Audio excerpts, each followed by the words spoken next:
Hello, Blue Fleet, how are we doing? Hi, Cyber, right on time? Yes.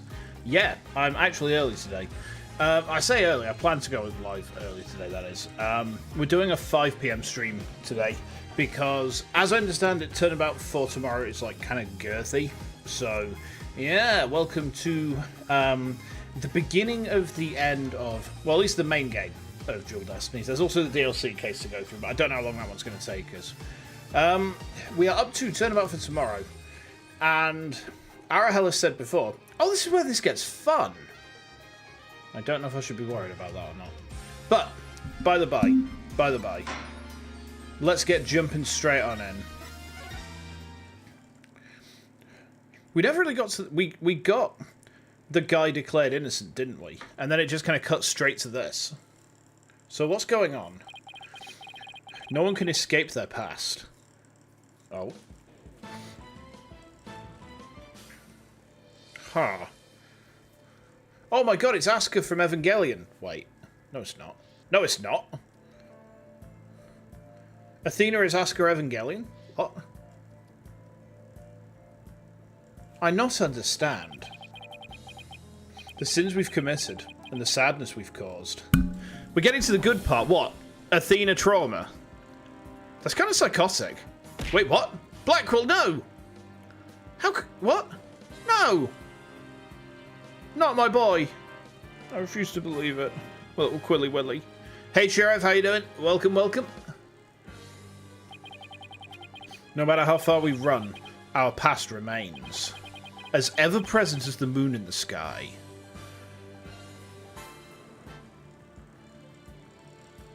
Emo Polo.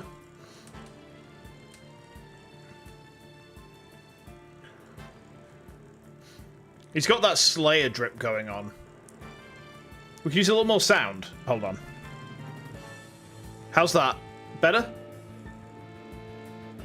Bit more? Bit less?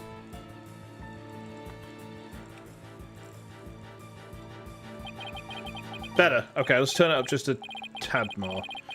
It looms in wait for the day we're forced to face it. You answered in Fornical by accident. But only in doing so can we truly make peace and move on in hope towards tomorrow. Ooh. Because my style is ridiculous. Less. Yeah, I think that, I think I might get in trouble with the boss in Fornicord. Because I don't know if you saw, I made Skibby Dibby Bibby Dibby Toiletan Tan. How am I? I'm not too bad, I'm not too bad. I'm going to read the background noise. Nice. If you're still on a train till morning, that's a long train. I hope your travel goes well. They took Athena from the courtroom, straight to the station. She's probably being questioned at this very moment. Oh yeah, because she got accused of, like, being a murder, didn't she? I mean, I wouldn't put it past her at this point. She's a ginger. She might have killed someone to eat their soul. You know, I can't rule this possibility out. After this past year, I took it for granted that those two would always be here. But now, Apollo's gone off on his own to seek his own truth. And my pursuit of the truth only ended up with Athena becoming the new suspect. Some boss I turned out to be. It's even quieter in here than usual. Yeah. It seems so empty too. I just don't get it, Daddy. All your reasoning during the trial seemed perfectly solid. Yeah. And I still believe it was. At least based on what we know. But now, Athena's the one who's being accused.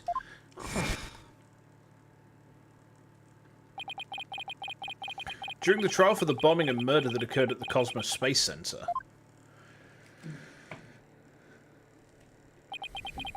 the lighter used by the real culprit was found. This lighter proved the defendant, Solomon Starbuck, innocent.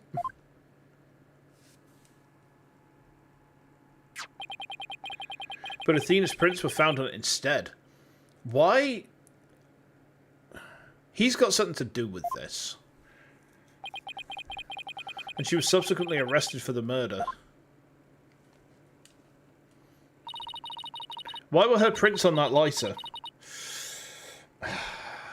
That's what we need to find out, huh? Athena couldn't have done it. It just don't make no sense. No, none of it does. I've been racking my brain, but I just can't figure it out. Oh, what's the flaw in my reasoning? What have I got wrong in this case?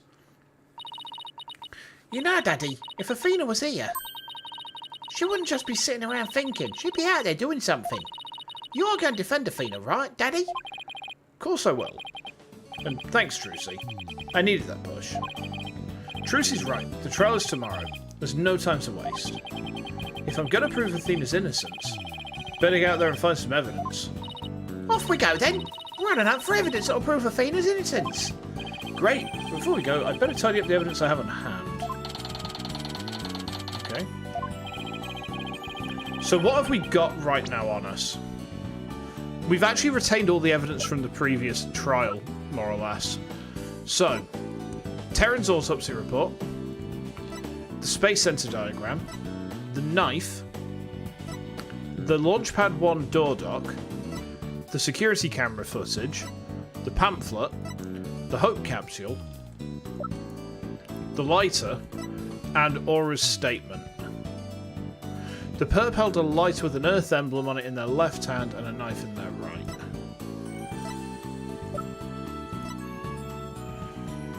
We're going to have to find out what hand the prints came from, I think. It's been a while since you've been here for Ace Attorney, yeah. Yeah. It's going to be back to Friday this next coming week, I think, by the way, unless band practice changes that. That's the reason that I had to change it today, is because I had band practice last night. So, yeah. I think it's probably still in the middle of being questioned. So Trucy's right. The thing to start with is talking to people at the Space Center. Okay, let's go to the Space Center. Should we go see Athena? Nope, she's not there. We've just been stared at by Trucy. Alright.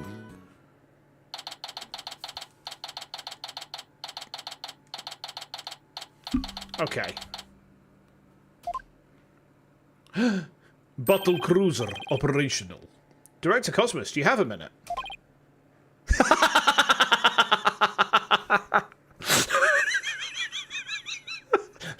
Same brain cell, Ara. Same brain cell.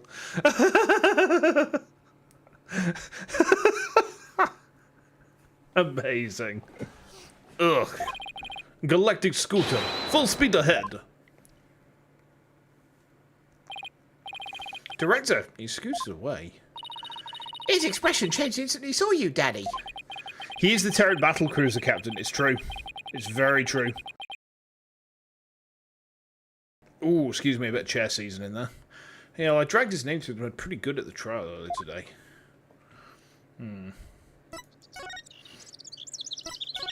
To the boarding lounge. Let's chase him down. No, chat. Hear me out, alright? Hear me out. See that nose? Yeah. Hear me out. Want to fuck the seahorse? I mean, I don't know if it's quite so crass as that. It's more that I wish to perform scientific experiments on the seahorse to see if we can use it to goon. We were here on the yesterday. Oh, hey. Oh, it's Solomon. Mr. Starbuck, you've been released, huh? Yep. And I came straight here. This is all thanks... This is all... Wrong voice, he's a Yorkshireman, isn't he? It's all thanks to you and your team, Mr. Wright. You've given me a second chance to fly into space again. Can't thank you enough. Except...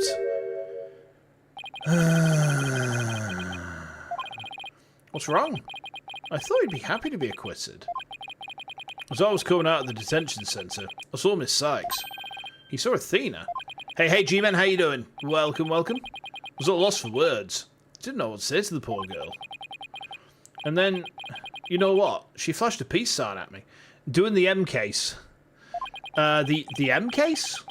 Is that Ace Attorney slang that I don't know? Hold on, stand up. Alright, give me a sec.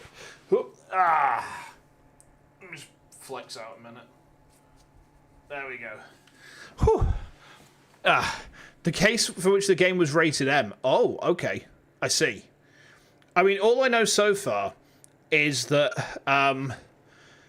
it turns out that Athena is Asuka from Evangelion, because like she's obviously found something very shocking with like blood and death and stuff, and now she's unconscious in a hospital. And where's Apollo? Where's Apollo? Where? Dead. Oh, well, that I mean that means he can't kind of like, you know, the plushy Simon. Yes, he's my little snuggle bug. Yeah, we stand Simon on this channel. We ship the channel ship is Shinman. All right. Yes. Congratulations on your acquittal, she said. Now you can go back into space someday. That sounds like Athena. I can just picture it. But I saw her eyes. They were red and swollen from crying.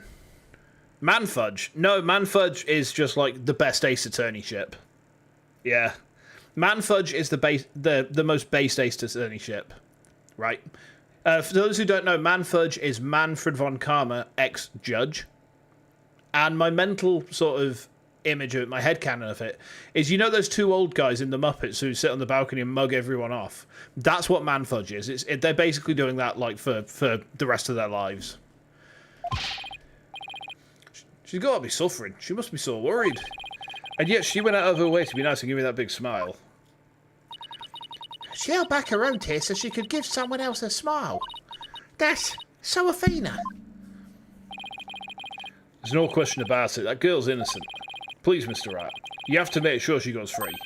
And then they can put me in prison instead. I don't mind. We can't have that either, Mr. Starbuck. Don't worry, Mr. Starbuck. I'm going to give her the very best defense I can. The best defense. That's right, light armor. The very best. Well, if you must have heavy armor, talk to Mara Rufus, but it's so ugly. That's such a hyper-specific joke. Like, if anyone gets that joke, then I will be impressed. Like, really fucking impressed. In fact, no, he's Mara Rufus. Who's the other guy? It's the red guard who is the heavy armor guy, isn't it? Mara Rufus is the light armor guy. It's like Bernardo or something like that. I don't remember. Anyway, I promise to get her acquitted, just like I did for you. I know she'll be alright with you in her corner. I know you'll never give up on her. Paul has a fine boss to look up to. Let's talk to Starbuck a bit. About the murder. I still can't believe Launchpad 1 was switched with the Space Museum. What could have made Director Cosmos do such a thing? I haven't the foggiest idea. So there never was going to be a launch that day.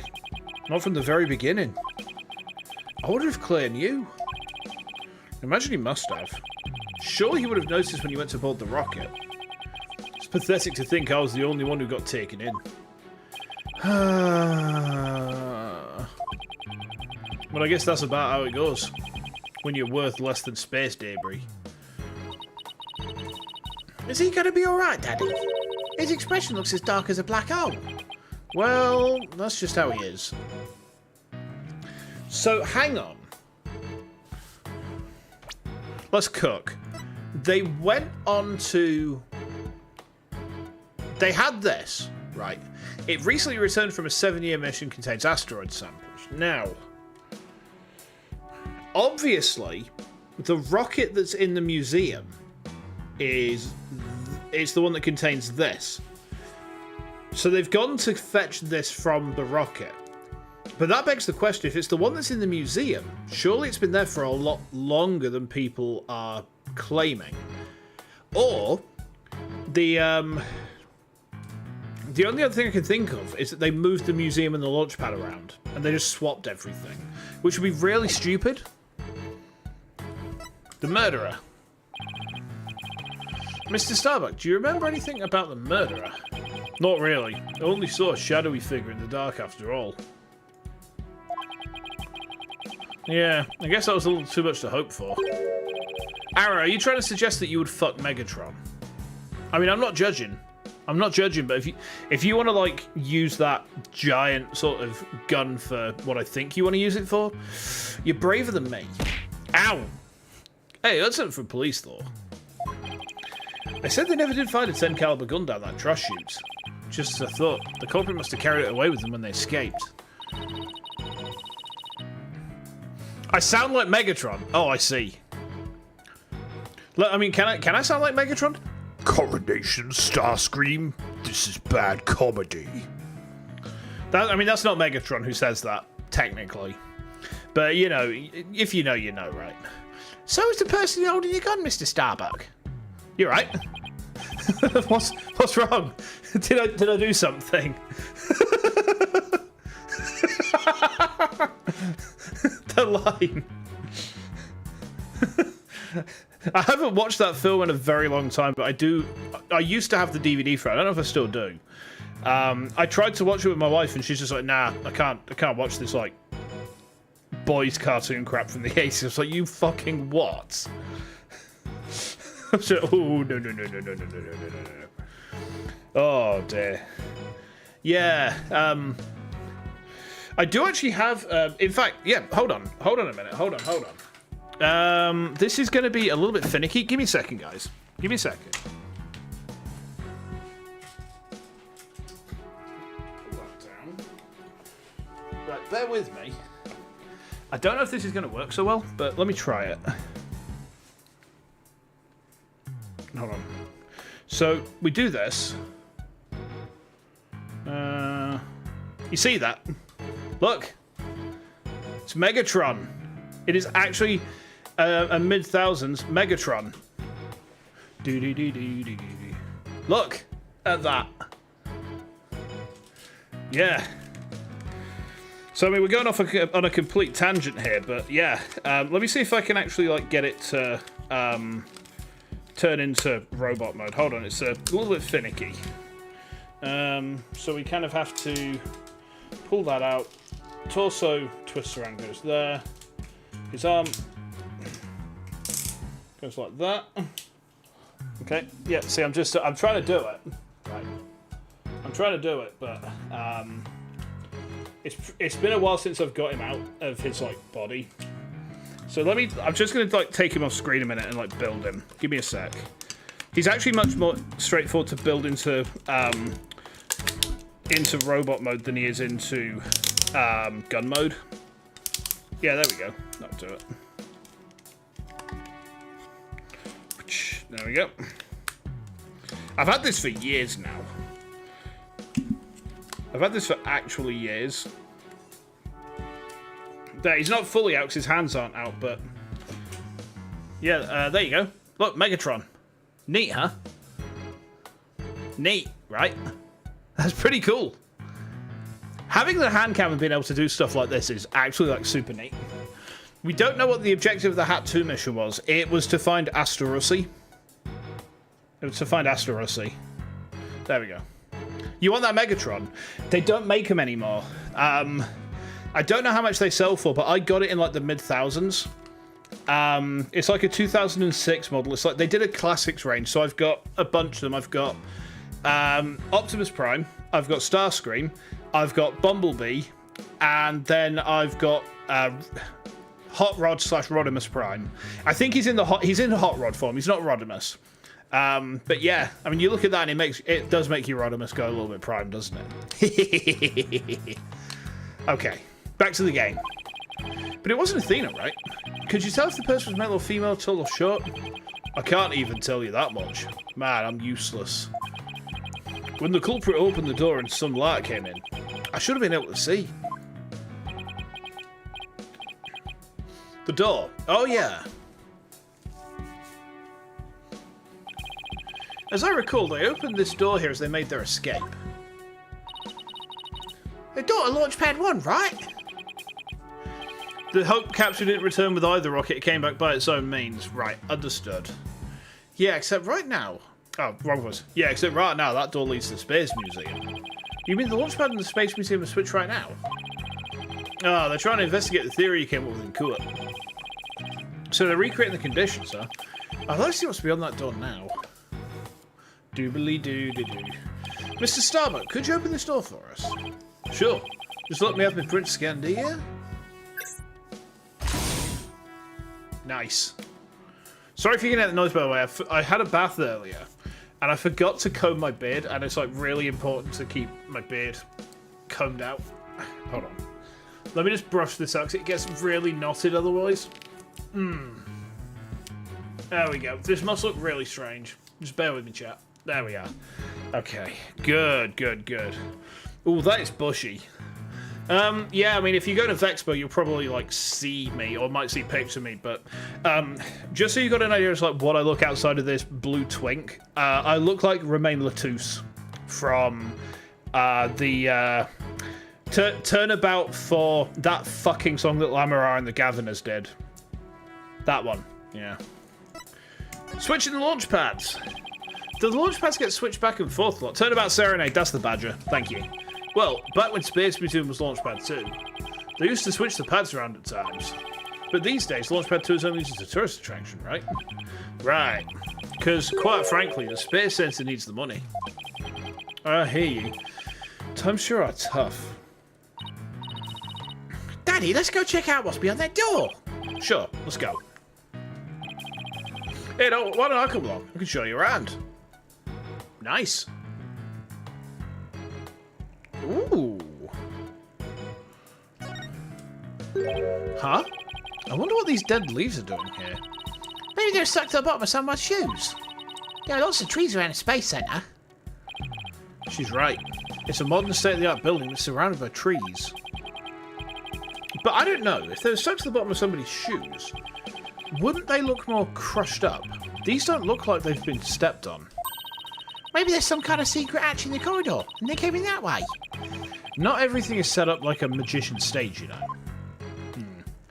See, you know what I just noticed with that picture of the Space Center with the trees and all that? The way that it's built reminds me of Thunderbird 1's launch pad. God, Thunderbirds was fucking baller. Like, it's way before my time, but it was so popular. It was rerun all the time when I was a kid, and I loved it. I absolutely fucking love old Jerry Anderson stuff. Like, Joe 90, I kind of dropped off after Joe 90. So everything from Joe 90 onwards, I'm not really a fan of. But Thunderbirds, Captain Scarlet, Stingray, peak. So good. If you haven't watched them, like, watch them. And actually, some people might say, oh, just only watch the originals, don't watch the remix. But actually, the Captain Scarlet remake is mostly decent. The Thunderbirds remake is really good.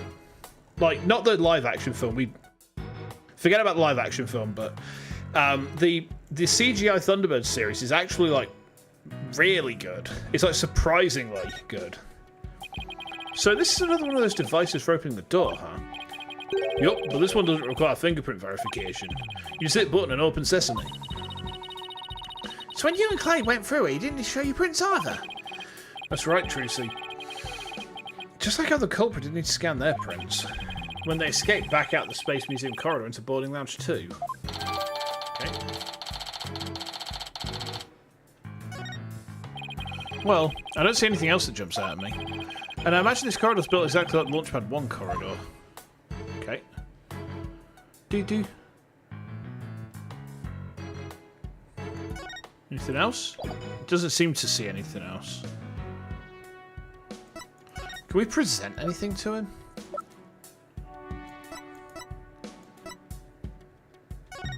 Do you know anything about this piece of evidence? No. Sorry I'm so useless. No. It's alright. There's no need to get all depressed. How does he not know about the Hope Capsule? How do you not know about this? Is this not your job? No, I'm sorry, Phoenix. It's a lost cause. He is a lost fucking cause. Goodbye.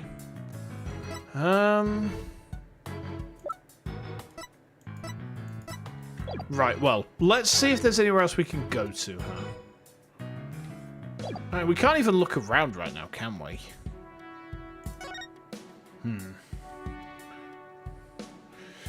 Oh, dear. I'm actually, like, really happy I got to bust Megatron out tonight, you know. I think the other ones are actually, like, packed away in storage at the minute, so I can't show you those ones, but the only other things I have... I mean, I could show you a couple of the other bits in my office if you want. Do you want me to show you these things, chat? The other, like, nerdy things I've got in my office?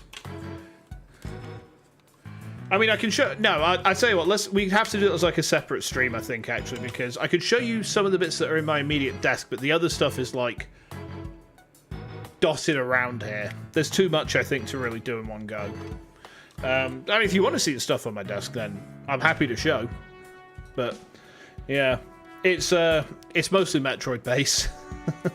The rest is hidden in the man cave, exactly. I mean, technically this is the man cave, but, you know. Right, let's move to the entrance. Aha!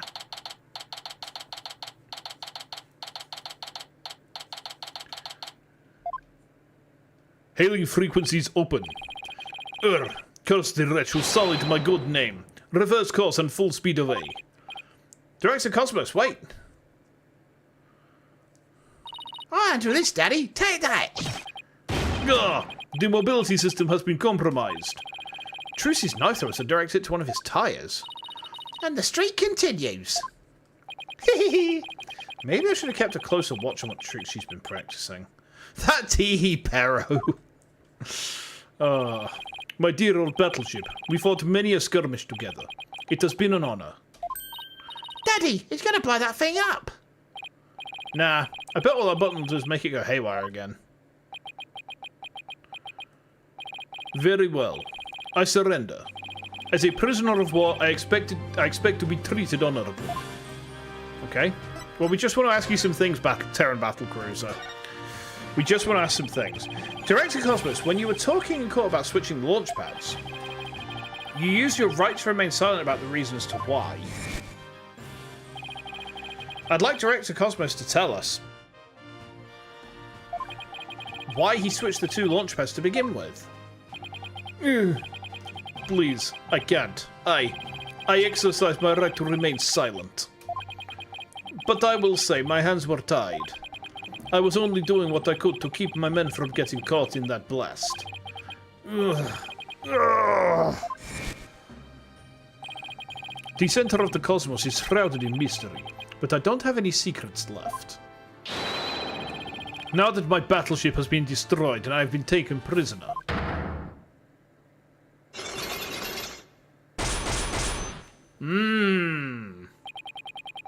okay. I should have seen this coming. No secrets left, huh? I beg to differ. Looks like I'll have to do a psyche lock if I want to get to the bottom of this. Right, you know what question I'm about to ask, Ara? Do we have what we need to bust this battlecruiser open? Do we have like enough, what's the counter to battlecruisers? I forget what the counter to battlecruiser. Yamato him. That's like TVT strats. All right, TVT it is. We're gonna Yamato him. Take that. I'm gonna fuck this old man with my magic truth rock. Watch as I do it. Okay. I want you to tell me everything you're hiding about the switching of the two launch pads. I refuse. You can't make me. I can hold out longer than anyone. I hope I never get like this when I'm old. Now, let's see. Where to start? This is how you explained your motive for switching the launch pads. You did it to save the astronauts. He said he was trying to protect his men. Thanks to you switching the launch pads, the astronauts escaped injury from the blast. Instead, they safely boarded the museum's rocket far away from the actual explosion. My astronauts were ready to go on an authentic adventure in space. How do you propose I had them board a fake rocket without them noticing? I agree you couldn't have done it without help. For one, they would have figured it out the instant they stepped into the space museum. Scouts for Toss and Devourer for Zerg. I think that for Zerg, I don't think Devourer is like a hard counter. Because the thing is, like, Devourer is decent, but it's got a very low rate of fire. And it's also similarly slow. And yeah, it does stack acid spores on, but at the same time, the acid spores take a little while to get going. So, if I was playing on Terran, and I was playing against Zerg, the thing I would be most scared of is a Defiler. And then that in conjunction with Devourers. Like, Defiler, either Defiler Devourer, or Defiler and Scourge, I think. Because Scourge, like, Scourge is kind of a wishy-washy counter if you don't have enough of them. And if you got Yeah, Scourges are good, but the thing is, like, if you've got enough battle cruisers, you can just shoot them down really easy. Because, like, I think a battle cruiser will, like, they're like 3-tap Scourge. I think they're very, very flimsy. It's probably even less than that. It's like, there might be a 1-tap. Yeah, but I mean, like, Defilers, you stick a Plague onto battle cruisers, and they're going to have a really bad day. I mean, you stick Plague on anything, it's going to have a bad day. Defilers are, like, fucking busted. They're busted in a great way when you're playing as Zerg, but they're busted in a bad way when you're fighting against them.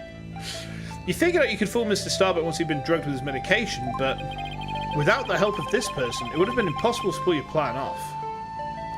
Hold on, is Terran in on this? Because he's fooled Starbuck. There's 2 people who it could have been helping Cosmos, right? Look, am I cooking this correctly?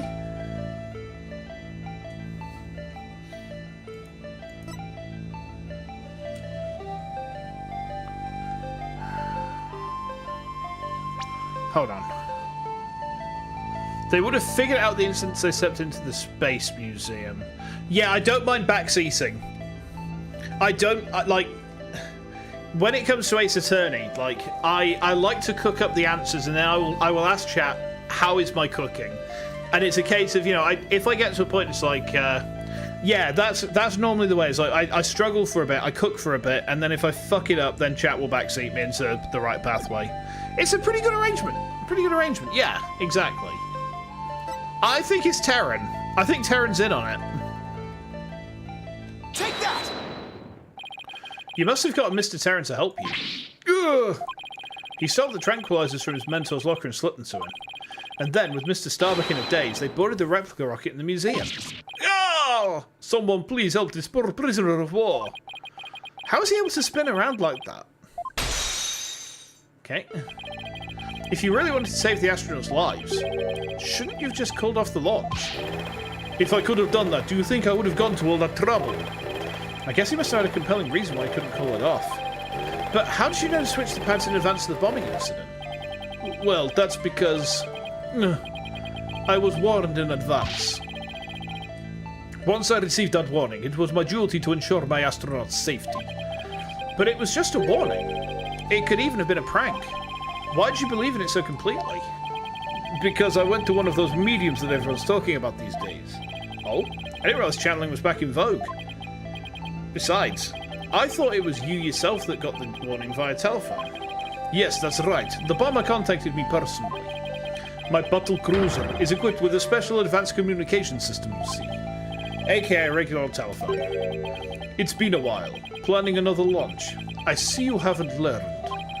I'll never forget the terror I felt when I received that call. The bomber said it's been a while. And that was enough to make you take the threat seriously. Perhaps Director Cosmos took the threat seriously. Because the Space Center had been involved in the bombing once before? Maybe. The culprit in the current case is the same one who was involved in this incident. The Hat One Miracle? The Hat One Miracle. That epic story of survival. People across the nation know it now as a heroic tale of bravery. But in truth, it was an act of sabotage perpetrated by our current killer, wasn't it? Very few knew about the previous plot, so when the caller said it's been a while, you knew beyond a shadow of a doubt that the danger was real and it wasn't a prank. Ugh! Didn't anyone ever tell you to go easy on an ex-serviceman? Yes, the Hat One Miracle was really a desperate battle against an act of sabotage. I even lost the life of one of my staff members in the fight. Sabotage? Murder? So this is the ugly truth behind the Hat One Miracle. I let my guard down. I thought this saboteur had been caught, and that the case was closed. Huh? Wait a minute. The murder at the Space Center 7 years ago? This must be the person Director Cosmos thought was the culprit.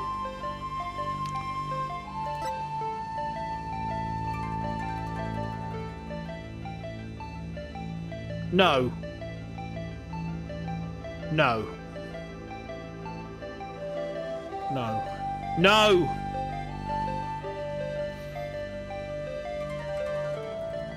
Take that! Simon Blackwell, the murder suspect in a case that happened here 7 years ago. The place and time of the two incidents, the murder and the sabotage, were the same. So you thought that he committed both crimes. But while Prosecutor Blackwell was behind bars, you got another threatening call. If the culprit this time is the same as 7 years ago, then it isn't Simon Blackwell. Hey Hades, how you doing? Welcome, welcome. Oh, that... Wait. We can save him. We can fix him. Well, I don't know. I'd rather he fix me, if I'm honest, but yeah. Realising that, you were shaken. It meant the true culprit's been running free all this time. His death is a canon event. I will ban you from Fauna Court. Right fucking now. I will ban you. I will do it. I will. So fucking help me God. I will do it. Don't... Oh. Ugh. How do you keep seeing straight through me? Okay. We have unlocked this old man with our magic truth rock. Okay, tell us. The reason why Director Cosmos won't talk about why he switched the launch pads is connected to the truth behind the Hat 1 miracle. The sabotage and murder that happened at this space center 7 years ago. Director Cosmos, tell us what you're hiding. If you really want to understand the reason I decided to switch the launch pads.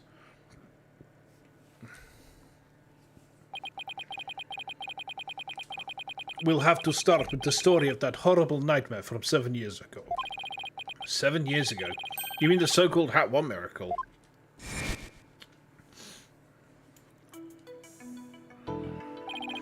The launch went smoothly, but once the ship entered outer space, then the troubles began. It was all the handiwork of a certain person and their evil scheme. So Mr. Starbuck's traumatic experience wasn't accidental. Not only that, but before the launch, a very valuable piece of moonrock was stolen. But that wasn't the worst of it. Wrong voice. But that wasn't the worst of it. One of my staff members was murdered.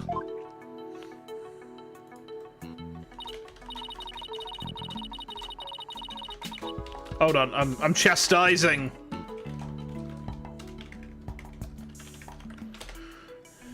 Wow, I had no idea such awful events were behind that exciting story of space heroism.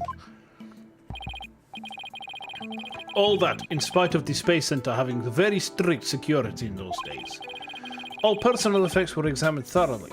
Coming. Or going. Excuse me, chat. I haven't had anywhere near enough coffee today. Gomenasai. You couldn't even smuggle a withered old leaf through those checkpoints. So, do you have any clue who was responsible for the sabotage? At the very least, I know it wasn't Simon Blackwell. I don't know enough to identify the true culprit, but it's clear what that person is. To put it simply, a spy. A spy? You mean somebody who infiltrates a foreign country? Ooh! Does that mean he has, like, a smoking hot wife who could, like, kill me by kicking? We have to find this man. We have to assume his identity, and then be kicked to death by his wife. You with me on this, chat? Yes, good. I knew I could count on you. Ow! What was that for? We got a battle cruiser, a ghost. What's next?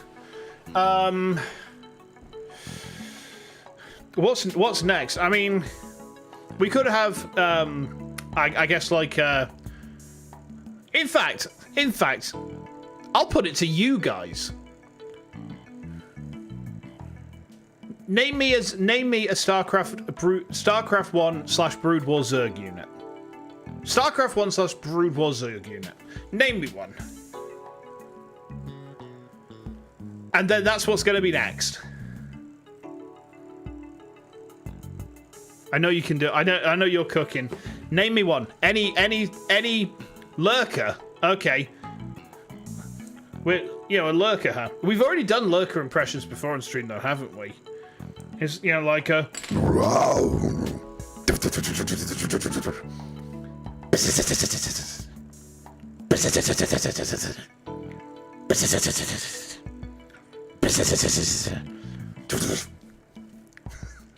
Carries out dangerous missions, always gets the girl. Someone's watched way too many late-night movies.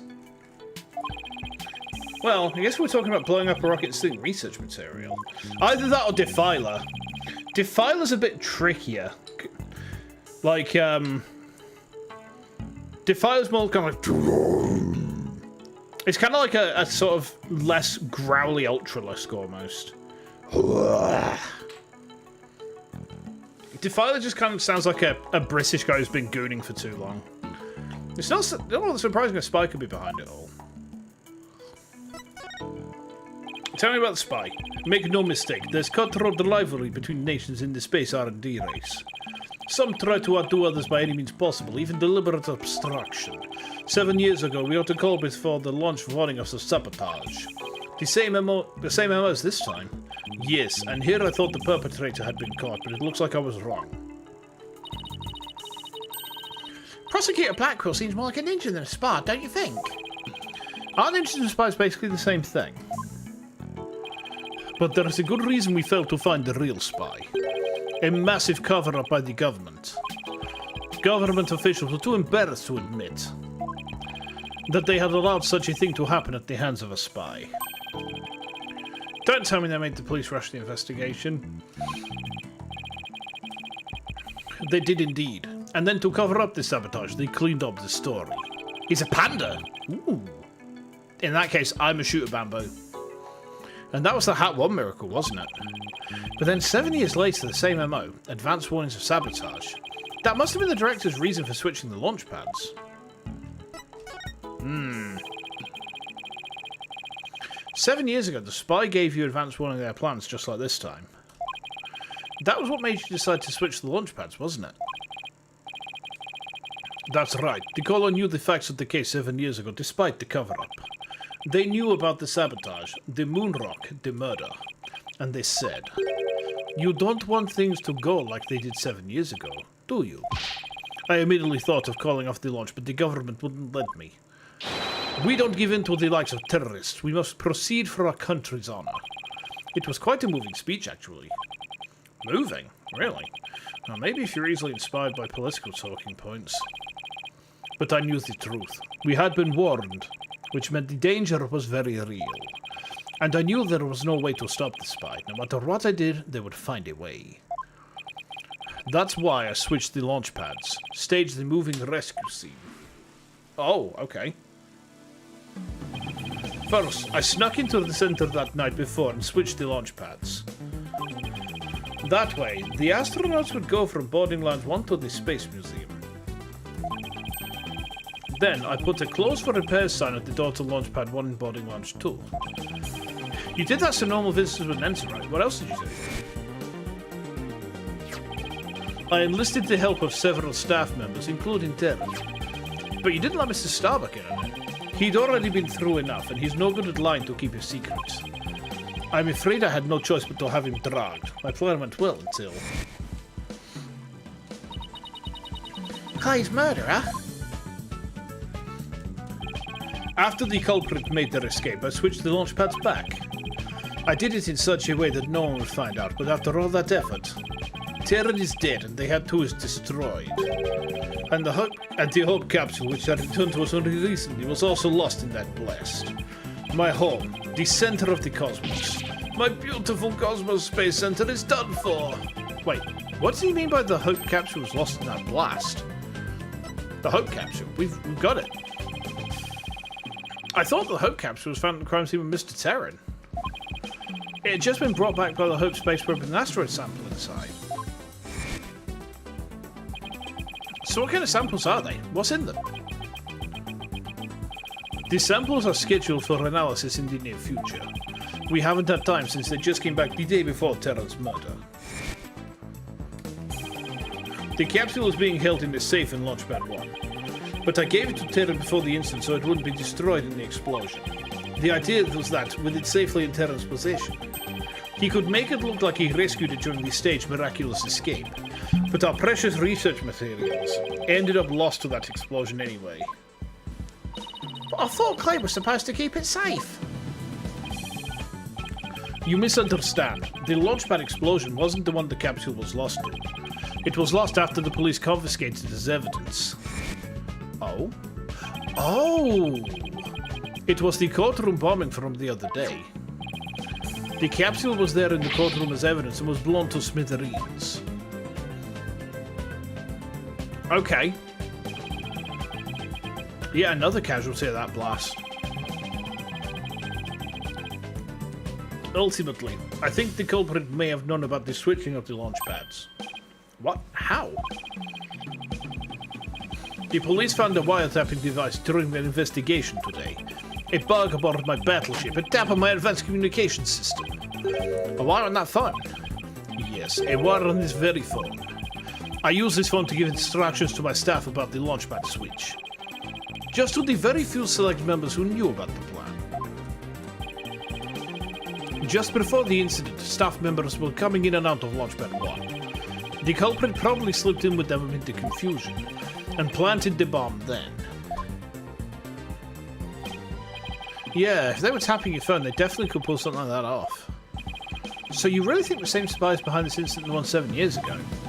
Yes, I'm sure of it.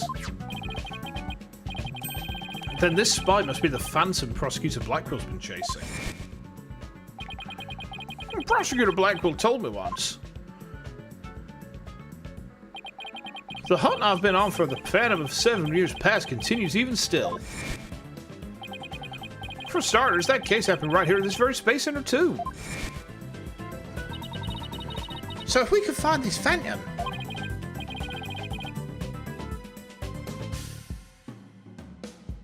Good grief. Sorry, chat, I'm extra gassy today. Whew, fucking hell. That's right, we can clear Athena's name. And then there's this matter of Prosecutor Blackwell, too. What about him? Well, if the culprit of 7 years ago is the same person as in the current incident, it would mean Prosecutor Blackwell is innocent. That's still an if, though. Oh, I wonder how dangerous that guy would be in court without handcuffs. If we're going on a ghost hunt, count me in.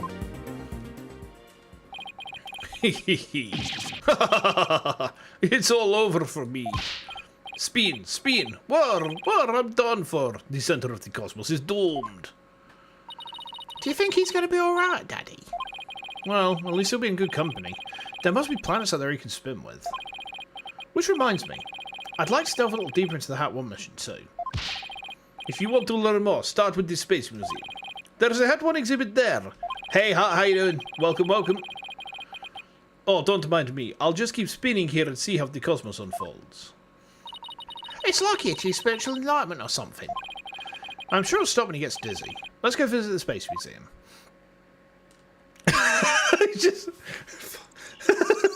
He's not stopping. Oh, boy.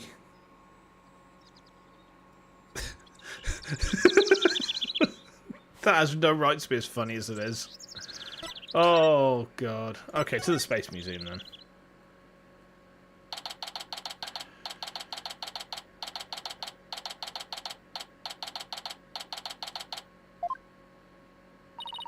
Let's see.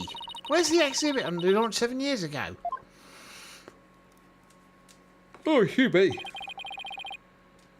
There, that's the Hat 1 exhibit. Oh, where? Look at that photo of the team. Who is that? That's the question, isn't it? There's Clay and Mr. Starbuck, Director Cosmos, Aura Blackwell, and even Punko. But I've never seen the woman on the right before. Everybody looks so happy. Well, except for Director Cosmos. How's it going? Yeah, not too bad, not too bad. Things are going decently. How about for you? Hope the weather's picked back up again for you. It's like decent over there. Let's check out the newspaper article too. Hat 1 launch imminent, and there's a photo of the Hope space probe. Nope, still shit weather. Ah, that's no good. I guess it's only natural it doesn't talk about the murder or the sabotage. They really were keeping it a secret, just like the director said.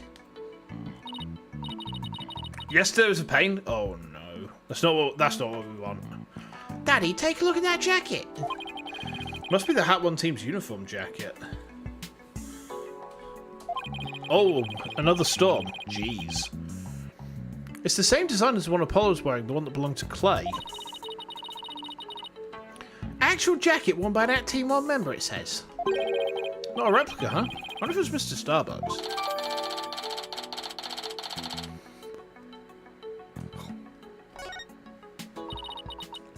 Who's this? Hello? Oh, it's Juniper. Oh, Miss Woods, what brings you here? I heard Athena got arrested, so I've been looking for you, Mr. Wright. I thought you might be here, at the scene. You must be so worried, but rest assured, I'm going to do my very best to defend her. Athena's going through such a hard time. I hope she doesn't lose heart. Even just coming back to this place must have been really difficult for her. Coming back to this place? Okay. You're really going to have to bear with me tonight, chat. Like, I must have eaten something a bit dodgy. Like, my stomach is just like toot toot. I don't sound convinced. No. I mean, if you mean me specifically, that's just because I've got, like, I've eaten something bad, and it's like, my gut every now and then is like, you need to release this. You need to chair season. And then I have to roll, like, 12d6. It's a torrent weapon. It ignores cover. And, yeah, I mean, it also, because it's torrent, it automatically hits. It's just a case of how many attacks come out. Oof. Deary me. You mean the Cosmos Space Sensor? What? You didn't know?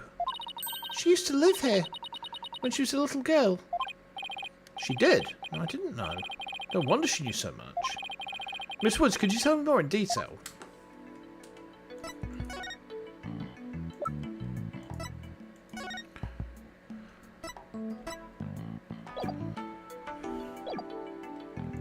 What happens if I present this? I'm very sorry, but I don't know anything about that. Did I figure the part out last week? The thing about Athena being, like, familiar with this place.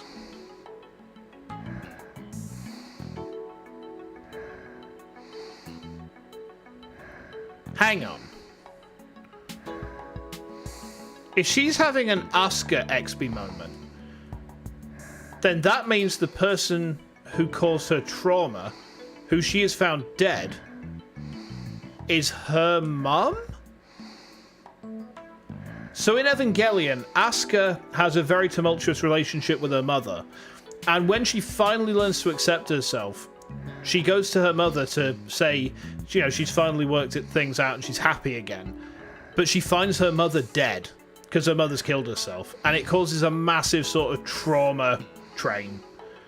It causes a massive sort of like trauma reaction, and at one point in the anime she's forced to revisit it, and it basically causes her to have a complete mental shutdown. So if that scene, the first thing I thought of was Asuka finding her mum, which infers that the person Athena found is her mum, which would then imply the one person whose identity we do not know is this woman, right? So, by process of deduction, this is Athena's mum. We can ask Juniper. Let's find out if I've cooked this correctly first. Let's find out if I've cooked it correctly, huh? What if Athena was Aura's daughter? What if Athena was, like, Aura's daughter?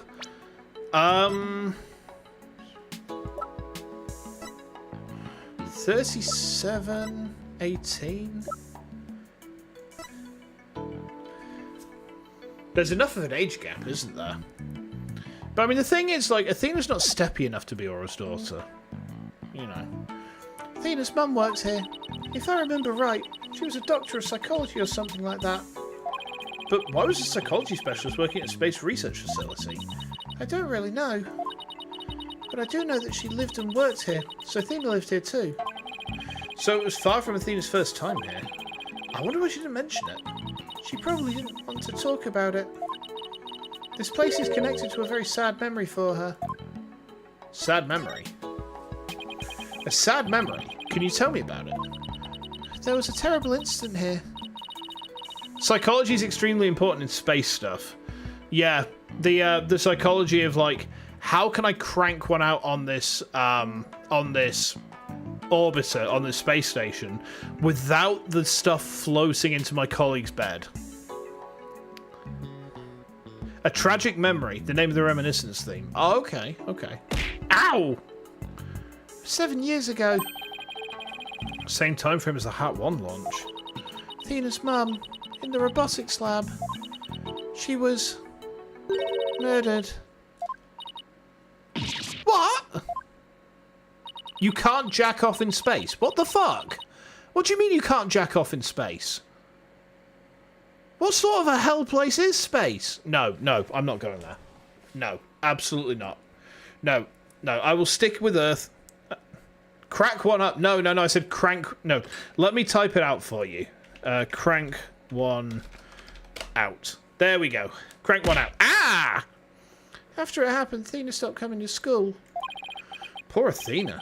And all this time, she never let on at all. I was so worried about her. I came here so many times hoping to see her. You don't know if you can't jack off, you wouldn't try it for sure. But you know what, You know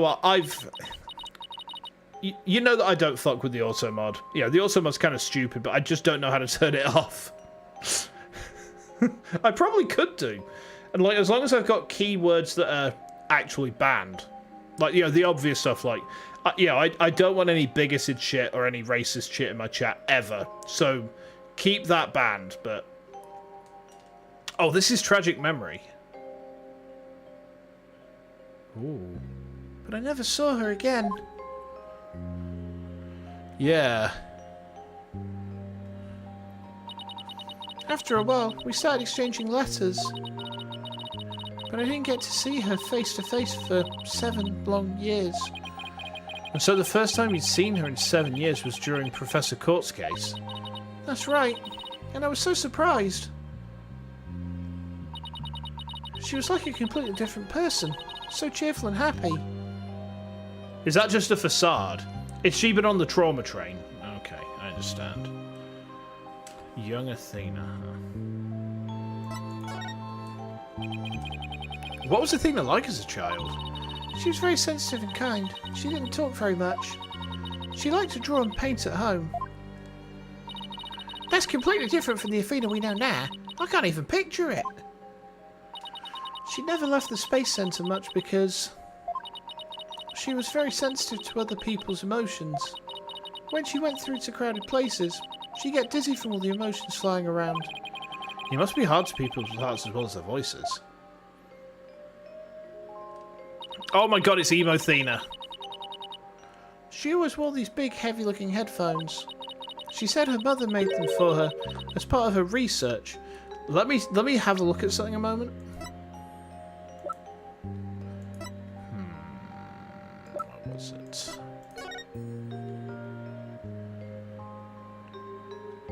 No clues. Okay. Huh. I wonder what kind of research it was. Because of her special ability, Athena couldn't handle being in school very often. And I was always out sick because of my weak constitution. Maybe that's why we became such good friends.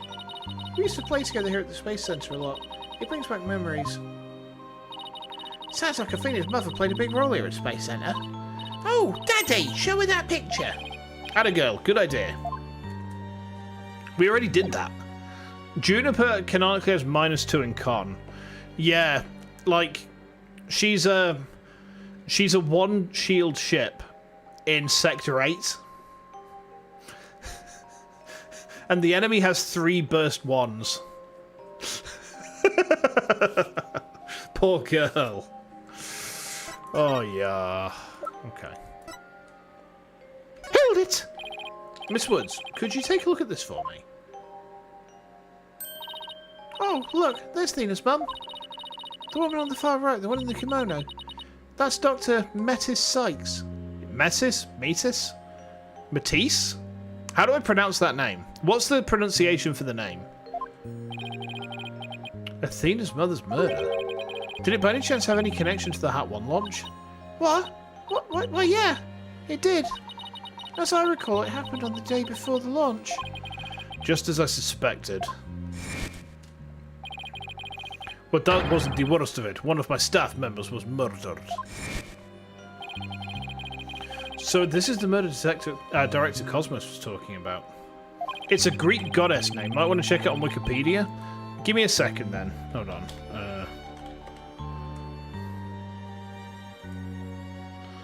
Do we... Metis. Yeah, Metis, meaning wisdom, skill, or craft. Does that mean that the crime prosecutor Black was convicted of is the murder of Athena's mother? Both of these...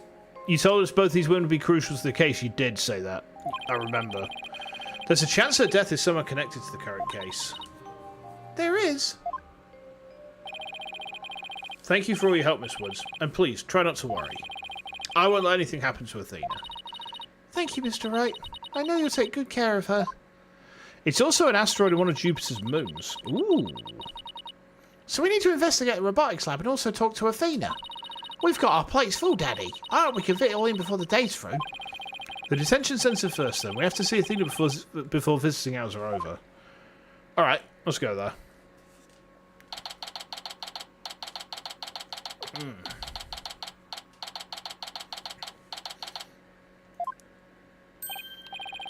Well, if it isn't Mr. Lawyer, fancy meeting you here.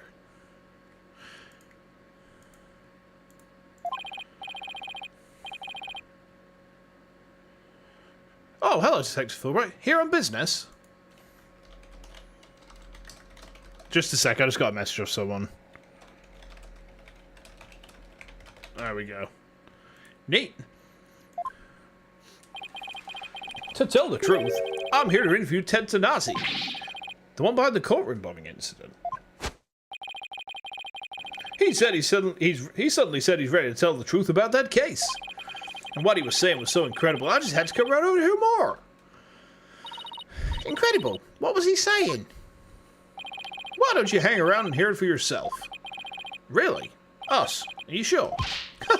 Give me my special permission. Here comes the bomber now.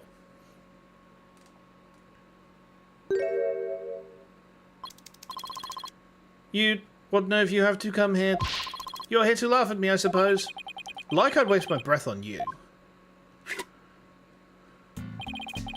After all, you're the one who assaulted Apollo and put him in the hospital. Violence? No. Question? Okay. No violence. Too bad Apollo didn't get a chance to say it before you attacked him. Aye. Fine. Then just answer me this, Mr. Sonati. What is this truth of yours about the courtroom you blew up? No, I didn't do it. I didn't blow up the courtroom. When I killed Detective Arm, there was another person in the room. What are you talking about? Who else could have been there? I saw it, I tell you. I saw someone's hand as they were stealing the remote switch. This person was there and witnessed the murder I committed. What? I don't know who it was. But that's who blew up the courtroom. You expect us to buy that? Easy there, Trucy. I don't see any psyche logs. So I guess he must not be lying. Pardon me, I got a little carried away. But I'm telling you the truth, I did not detonate that bomb. And there you have it. We can't exactly ignore his claims, of course, so we're doing a follow-up. We're even analyzing the bomb itself, or what's left of it. We haven't found any new facts yet, though. Wow, they've laid it all out piece by piece. Oh, look at all those beautiful little pieces. I wish I could have them, and goon on them, and rub them on my balls. Uh-oh, looks like his geek switch has been activated. We've got the phony fancy bomb again. Fucking hell. Well, I hope you're ready for Prosecutor Blackwell's special band of questioning. I'm really confused, like...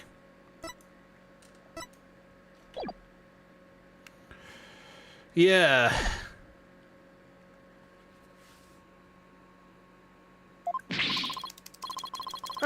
anything but that. I'm afraid I have to be off now, too.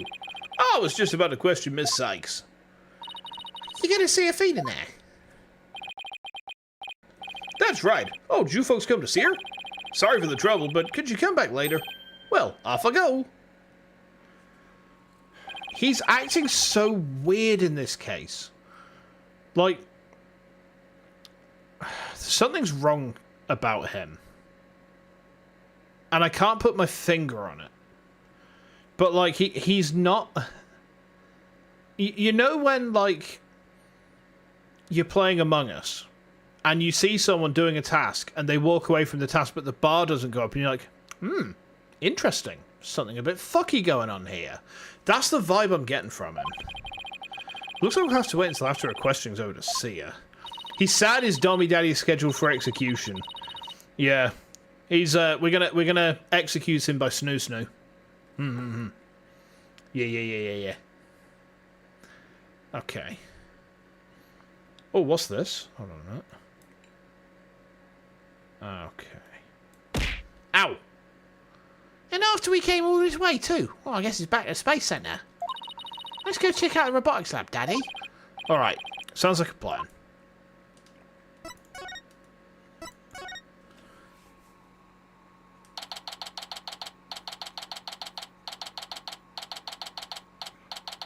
Okay.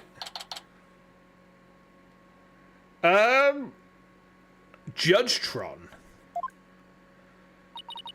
So this is a robotics lab, huh? Looks like exactly one floor above the boarding lounge. You know how cliche it is. Where people directed to evacuate from via the emergency ladder. This is where Athena's mother was killed 7 years ago. Speaking of someone who works with robots. Daddy, look! Over there! It's Apollo. So they plan to use this bag to carry the capsule, is that right? Yeah, more or less. Say, why don't we stop talking about the case and have a nice cup of tea instead? Apollo and Aura Blackwell. I wonder what they're talking about. Well, come to spoil our fun. Just when I was enjoying our alone time. Damn, Apollo, you're punching up, boy. Trucy and Mr. Wright. If it's Apollo you want, you can't have him. He said he's investigating on his own. And I respect his wishes. We just came to investigate this lab. Well, this is my lab, so we need my permission if you want to do any snooping. She's not going to talk to us unless we get permission, is she? I'm going to try and show her the photo. Can you say anything about this piece of evidence? Even if I could, I wouldn't tell a filthy lawyer like you. What a pleasant response. How about the lighter? No. Well, let's just ask her then. I heard about the trial. You made mincemeat out of the director. And suddenly Starbuck was out and your little subordinate, the princess, was in. Case closed, and they all lived happily ever after. Ha ha ha! Oh, Daddy, say something to her. And I suppose you're going to defend the princess in court, am I right? The princess, huh? Guess she's talking about Athena. Of course, Athena's innocent. Oh my, such loyalty and trust. She seems pretty suspicious to me, though. The emotionally unstable princess. There's your culprit for you, don't you agree, Apollo? I don't know yet. Apollo, how could ya? What's wrong with saying I don't know if it's true? It's a very scientific approach. Your subordinate is more level-headed than you. Or should I say, former subordinate. I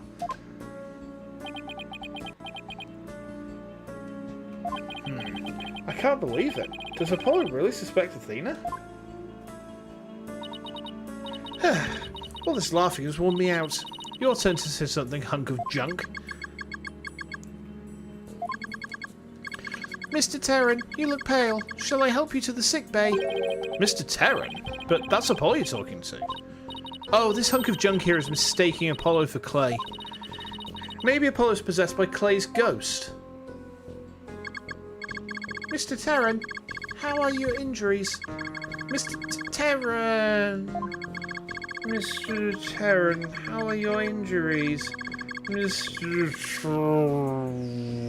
I want to be Clonko right now? Yes. I guess Clay intends to hang around to haunt the princess that murdered him. Oh, and to hunt the lawyer that defends her too, of course. A robot that can see ghosts. Yeah, right. And I'm a spirit medium. I mean, you got the magic truth rock. Really? Do tell? No. All good boys must have their secrets, you know. Oops, wrong chat. Oh, I see. Touché. Sorry, but apparently scientists just don't tell very frightening ghost stories. I intend to defend Athena, no matter what you have to say about it. You're playing a Mafia-like. Nice, nice. How perfectly foolish. That kind of blind belief makes people lose sight of the truth. Just like 7 years ago.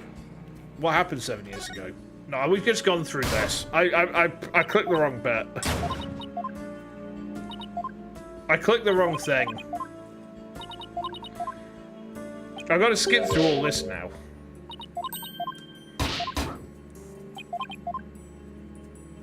God damn it. That's actually like kind of annoying. Oh, it's my own fault for misclicking, but... Let's save this time so that I can like skip back to that if we need. 7 years ago. Could you tell me about the incident 7 years ago? Why? Do you enjoy trampling on people's feelings and rubbing salt into their wounds? Or do you just want me to talk? In that case, what should I ask for in return? I'd like to hear about the incident too. It'd help me understand the current case better. Huh? Apollo knows about that case too? Well, if you're the one who's asking, Apollo, come on, hunk of junk. You tell the story. But Miss Aura, that's private information. If you won't talk, I'll just have to make you talk.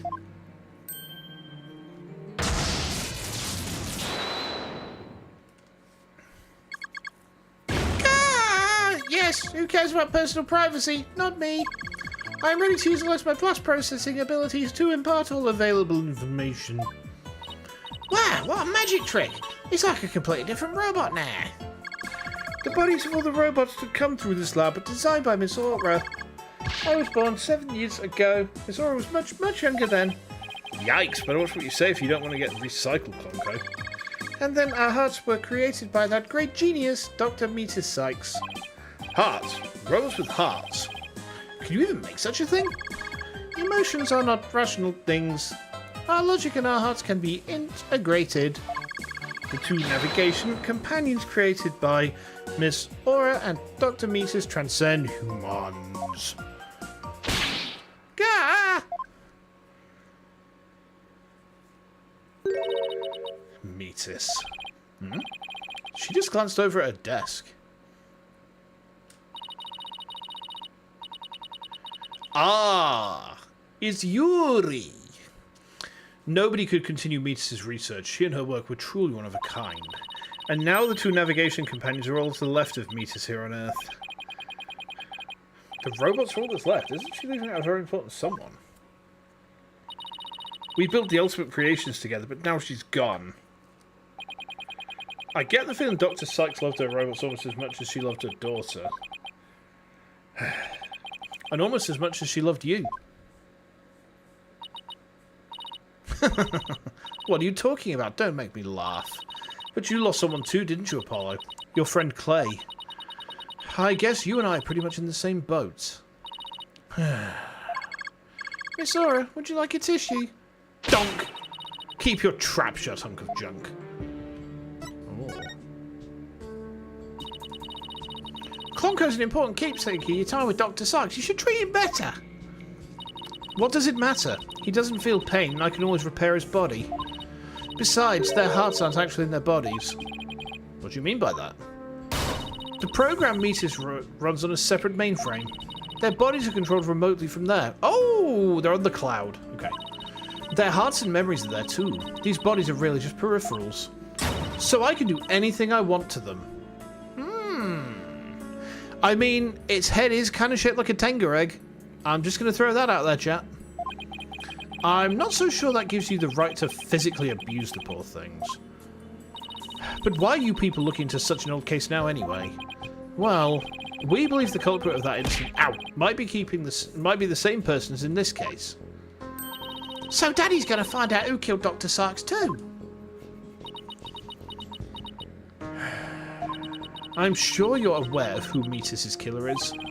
Yeah, Prosecutor Blackwell, or so it seems. That's a quaint way of putting it. Are you implying you don't think he did it? I can't say anything for sure right now. But that's exactly what I'd like to hear your side of it to help me be sure. Ooh. Good grief. I was the one who introduced Simon to Metis, you know. He wanted to learn psychology, he said, to give himself an edge in court. Ah, Prosecutor Blackwell's forte. His infamous parasuggestion technique. Exactly, and he was oddly serious about it. Rather than a teacher-student relationship, he treated her more like how a loyal samurai would treat his sovereign. He seems more like a lost soul than a dignified samurai to me. He even got along well with that miserable little princess. Why do you call Athena the princess anyway? Well, she is Metis' daughter after all, though she's nothing like her. Besides... Doesn't the selfish little princess always have a lot of white knights hanging around? Now I think I see why Athena didn't say anything when we ran into her yesterday. It all makes sense now. So the culprit behind the two cases could be the same, huh? That settles it then. What does it settle? None of your business. Just forget you heard anything. How long are you people going to hang around in here anyway? What? But we came here to take a look around. You think you can just waltz in and ransack a person's lab? Show me a search warrant. We're not the police, so we don't have one. Then get out, now. Clonko, show them out. Certainly, Miss Aura. Ah! Don't push! My apologies, I'm just following orders. Ah!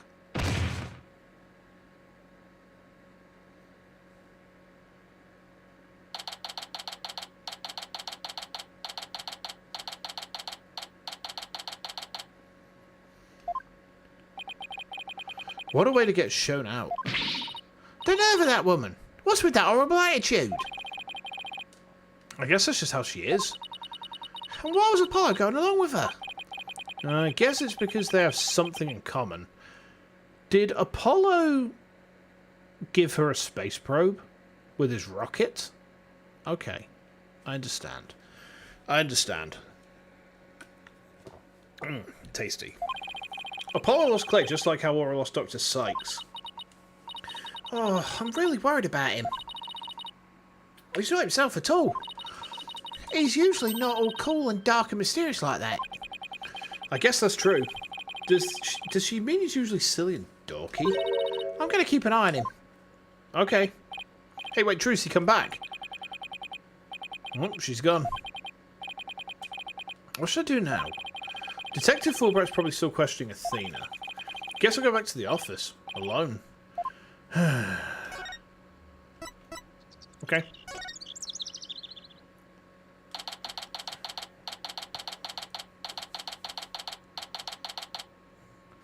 Okay. Oh, here I am. This office has never felt so empty. I guess I haven't been here at the office all by myself in a long time. Whew. When I first became a lawyer, my mentor was here with me. And then, for a while after that, she was always by my side. Now I'm getting all sentimental. I must be tired. There's something on the floor. What's the letter doing here? Hey Nick, it's been a while, huh? Miss me? I know this handwriting. Is this from Larry? I read somewhere that you were holding a trial in the middle of an exploding courtroom. That must have really been something, although weirdest part for the cause for you.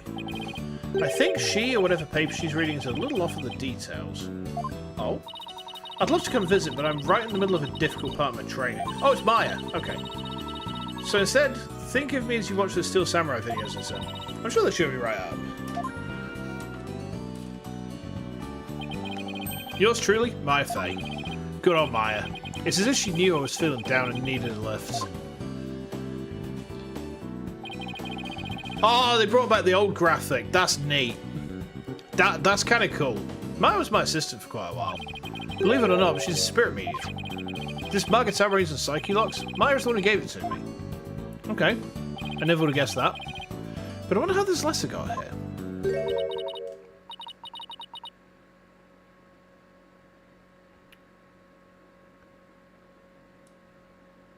Mr. Nick. No. No. Surely not. Oh no, we're gonna get punched into the moon. It's Pearl, isn't it? Ah! Oh, she grew. Oh, it's you, Pearls. She grew. She tall. Well, old habits die hard, right, chap? There we go. There we go. Yeah. Tall Pearly, yeah. But, you know, old habits die hard, you know. We pat the Pearls. Okay, that's enough patting. Hi, Pearls. So, are you actually in the court record now? No? You're not in the court record yet. Yes! How have you been, Mr. Nick? This is Pearl Fate, though I call her Pearls. She's Maya's cousin, who's also a spirit medium. A very talented one at that. I've known her since she was 8 years old, but Apollo and Athena only met her a few months ago. You didn't come all this way just to bring me a letter, did you? Oh, I apologise for barging in. The door was unlocked. But I can't believe there was a big explosion here. Your office doesn't look any different. She's even further off on the details than Maya. I wish I could take you out to eat or something else, but there's a lot going on. Oh, I knew that. I didn't come in for a social visit, you know, Mr. Nick. Okay. Are you in the court record? How like, many years has it been? She's 17, so she's the same age that Maya was in the first game, which is actually kind of a neat little bit of cyclicism. You know, the fact that she's like the same age Maya was when we first met her. So then it's been like between JFA and now, it's been like what, 9 years? Damn, girl, shut up.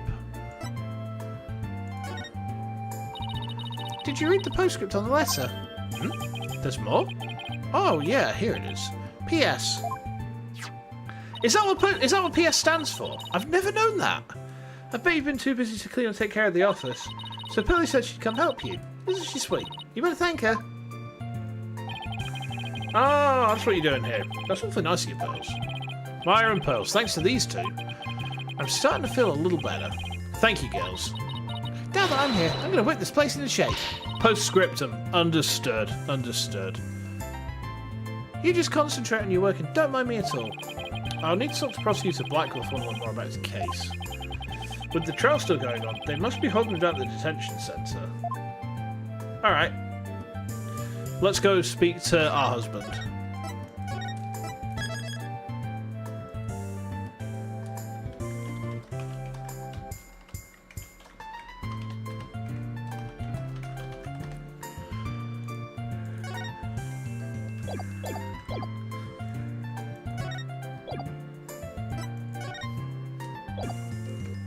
Shame I can't, like, magatama her right now. So, Oh, I remember that.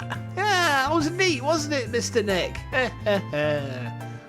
it's nice to see Pearls come back. Hold on. Wait. Before we go. Don't tell anyone about this, chat. This is going to be our little secret.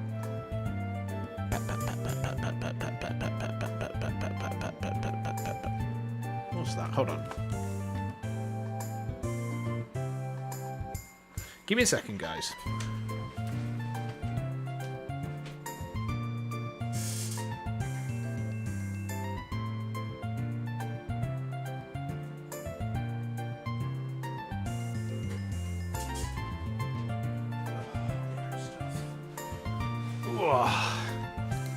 You're expecting something cursed? No, it's pearls. There's only one thing that we do with pearls, right? And that's head pats. Yeah. That is all we... That's the one thing that we do with pearls. Is... We pet. Yeah. Okay, let's go see our husband.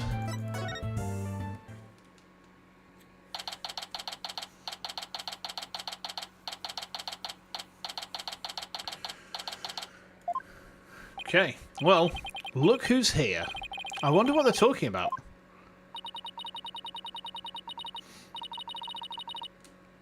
All this time you haven't said a word. It's even turning your hair grey. Oh. I don't have anything to say, Aura. Why don't you go home and play with your dolls? Prosecutor Blackwell? Well, even if you don't, I have plenty, you jerk. Miss Blackwell, don't you think that's enough for today? Enough for today? Today is all there is when there's no tomorrow. No tomorrow? When there's no tomorrow? That's a song by Nemec.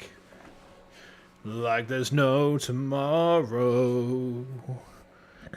So it's a pretty decent song off of their last album. It's off of Nemesis, which they did in 2012, and then after that they broke up in 2013. They're actually back together now. It's the original lineup as well. So the lineup that was on like Mechanical Spin Phenomena and Audio Injected Soul.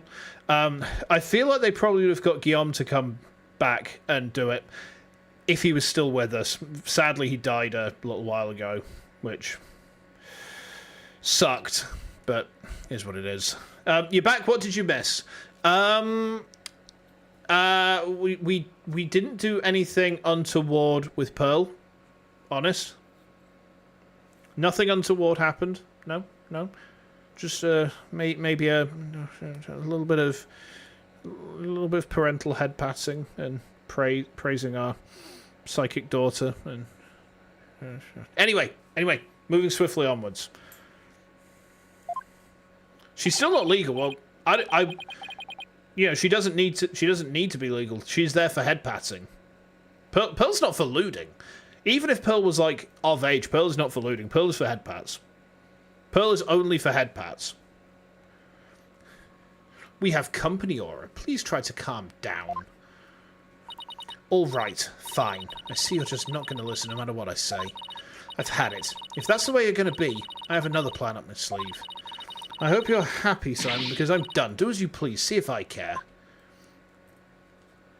Trucy Pearl's a good ship. You prefer to see them as buffs? Yeah, I can see that. I mean, to be honest, I have a better ship for Trucy anyway.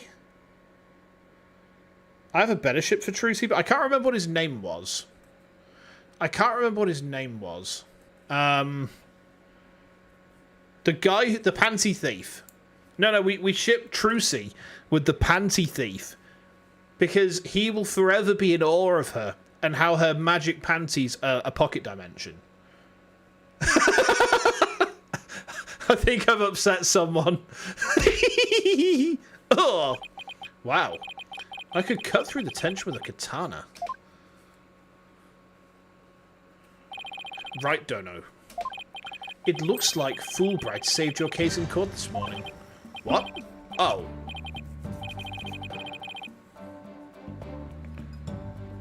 He's a scientist just misjudged. What? Oh, yeah, he did. You bounced back to business quick. Prosecutor Blackwell, forgive me, but it was just the just thing to do. But as a result, Sykes Donor was arrested. Was that the just thing to do too? Mr. Lawyer, I'm sorry, but it was evidence. What else could I do? Don't worry about it. I plan to defend her and prove her innocence. I wouldn't take things so lightly if I were you. Right, Dono. Oh, that's it. Scowl at me, Daddy. Whew. This is blade-proof glass, right? 7 years ago. Prosecutor Blackwell, we're looking into the case from 7 years ago. You're looking for someone you call the Phantom of 7 years past, aren't you? You villain. Where did you hear about that? This glass is absolutely positively blade-proof. Right? No, it wasn't me. I didn't say a single... Oh. Ouch. Well, at least it wasn't my fault. Could you tell me who this phantom is? And also, you didn't really kill Dr. Sykes, did you? Guard, the guest is leaving. Prosecutor Blackwell, please listen to me. The culprit in the current case might be the same as the one in the case 7 years ago. If you would cooperate, we could probably solve both cases. I suppose I could talk. The one who killed my mentor was, without question, me. I stole Sykes Dono's mother away from her. I destroyed her life. Prosecutor Blackwell? Guard, where are you? Stop dragging your feet, I tell you. Oh, he's gone. There he goes.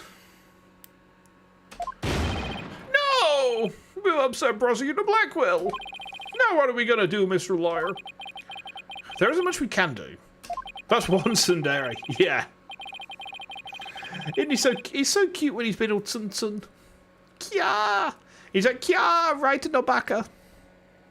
Detective Fulbright, do you mind if I ask you just a little more about that old case? Well, I guess it won't make any difference. Not now. What'd you like to know? I'm still really suspect of this guy. Like, he's been acting fucky for the last 2 cases. Like, he's not been himself. Something's bothering him. Do you know anything about the trial that got him convicted? Little. The police call the incident the UR1 incident. Prosecutor Blackwell was charged with murdering the psychology mentor. Kinda like if you read Mr. Lawyer were to kill you. Ooh. I don't want to think about that one. Oh, excuse me. There were 2 decisive pieces of evidence, so a verdict was reached very quickly. 2 pieces of evidence, huh? What were they? Let's see. The first was some security camera footage. He was the only one who used the corridor to the murder scene at the time of the crime. The only one, huh? Ow, that does sound pretty decisive. Could you show me that footage? Oh, sorry. I don't have it with me right now. I guess I'll have to see it some other time.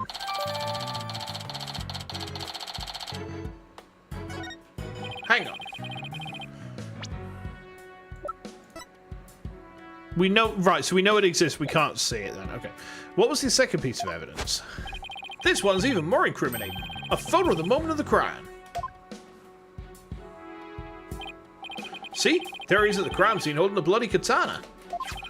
Here was the victims kept on display in the room. She had a thing for Japanese culture.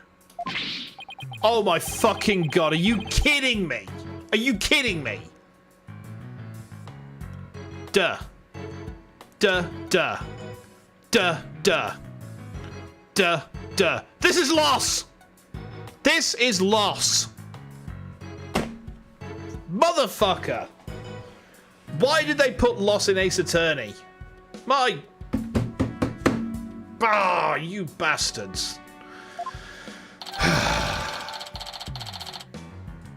You think it wasn't intentional? Loss is always intentional. Loss is always intentional. Trust. Okay. But who took this picture, detective? The incident happened the day before the Hat Well launch. A reporter who'd come to do a story on the launch was in the room across from the lab. This just happened to show up in one of the pictures he took. Okay. Prosecutor Blackwell's attitude earlier was so odd. He's definitely hiding something. You don't know Japanese memers even know what loss is? Definitely they do. 100%. Japanese shit posters are exactly on the same level as Western shit posters. They know a lot of the memes as well. Loss is such a huge transcendent meme. Like, I've seen loss come up in Japanese memes before. It's definitely a thing they know about. Okay.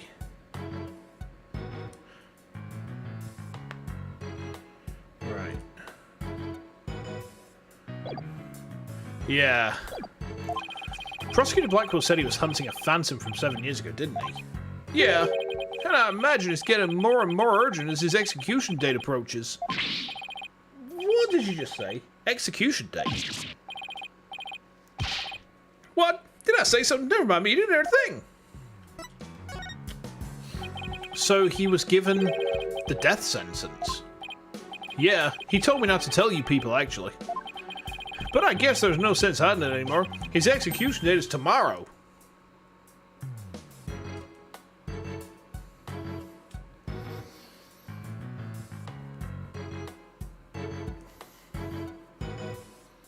It's okay.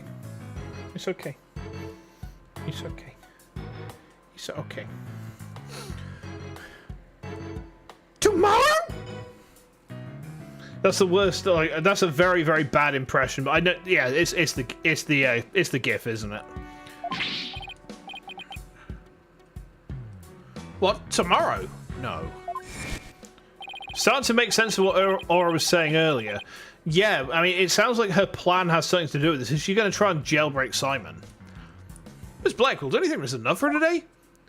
Enough for today. Today is all there is if there's no tomorrow. But what if the culprit of the current case is the same as the one from 7 years ago? Ha! Then it would be the worst possible scenario. Prosecutor Blackwell will be executed tomorrow under a false charge. But that'd be unthinkable. We have to do something right now. Ugh. I want to do something. I want to, but you're a lawyer. You know how hard it is to overturn a decision. I know, but why? Why isn't Prosecutor Blackwell putting up any kind of a fight? We've overturned a conviction before. We've already done that. Like, we've done that before. We overturned Maggie Bird's conviction in 3-3. You saw how he was, right? He's been like that ever since his conviction. Totally uncooperative. Not even his own sister could persuade him. Uncooperative when he's about to be executed for a crime he didn't commit? This isn't right. I can't let it happen. I have to stop it somehow. We used the fact the lawyer was a phony. That's true.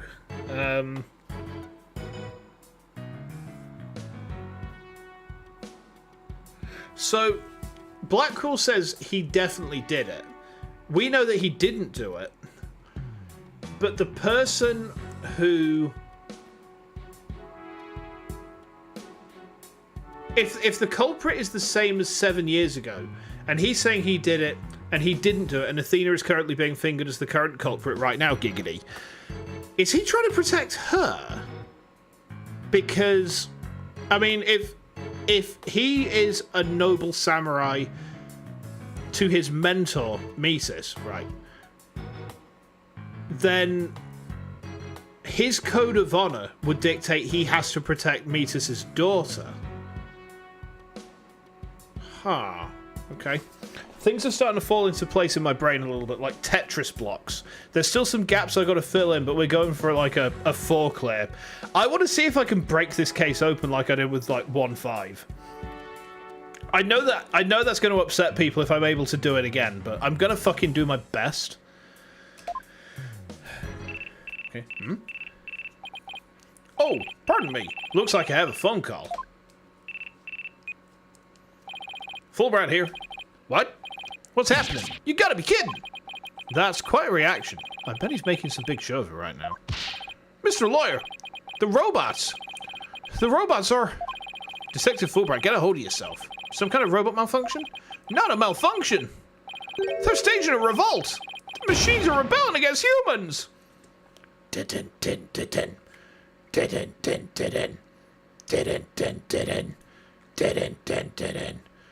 Ba-da-da, ba-ba-ba. Ba-ba-ba, ba-ba-ba.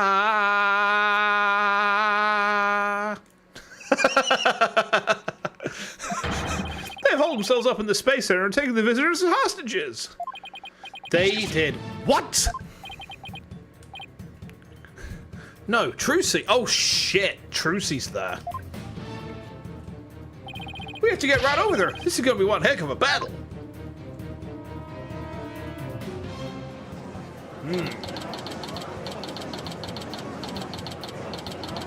Okay. The riot police are here. Then the robots really are holding people hostage? Look, Mr. Lawyer, what do you suppose that group of people are swarmed around? But I was only trying to help this nice person. She said she was lost. You robots have declared war on us humans. You've even taken hostages already. Marines with combat shields, we really are playing StarCraft. Yeah. Jacked up and good to go. Let's move. Yeah. I can't remember like all of the StarCraft 1 Marine quotes, but yeah. Keep your shirt on, Sparky. Stay away from it, you never know what it'll do. You want a piece of me, boy? Insert Marines dying in droves against an Ultralisk. Yeah, that's true. But he's not a bad robot. Can't you see he's just trying to help me? I recognise that voice. Detective Fulbright, you okay here on your own? Leave it to me. All right, people. What's going on here? Pearls, over here. Oh, Mr. Nick. There you are. I heard the terrible news and I got so worried. Thanks, Pearls. I can hardly believe what's happening myself. I'm so glad you found each other. When people are happy, I'm happy. Clonko seems the same as before. When people are sad, I'm happy. When people are angry, when people are... Oh, did I say something odd? Did I... Error. Uh-oh, there is something wrong with him. He's brain damaged from being beaten up by Aura all the time. He's just like me for real, for real. Ah! Oh. It looks like he fell asleep. He must have been tired.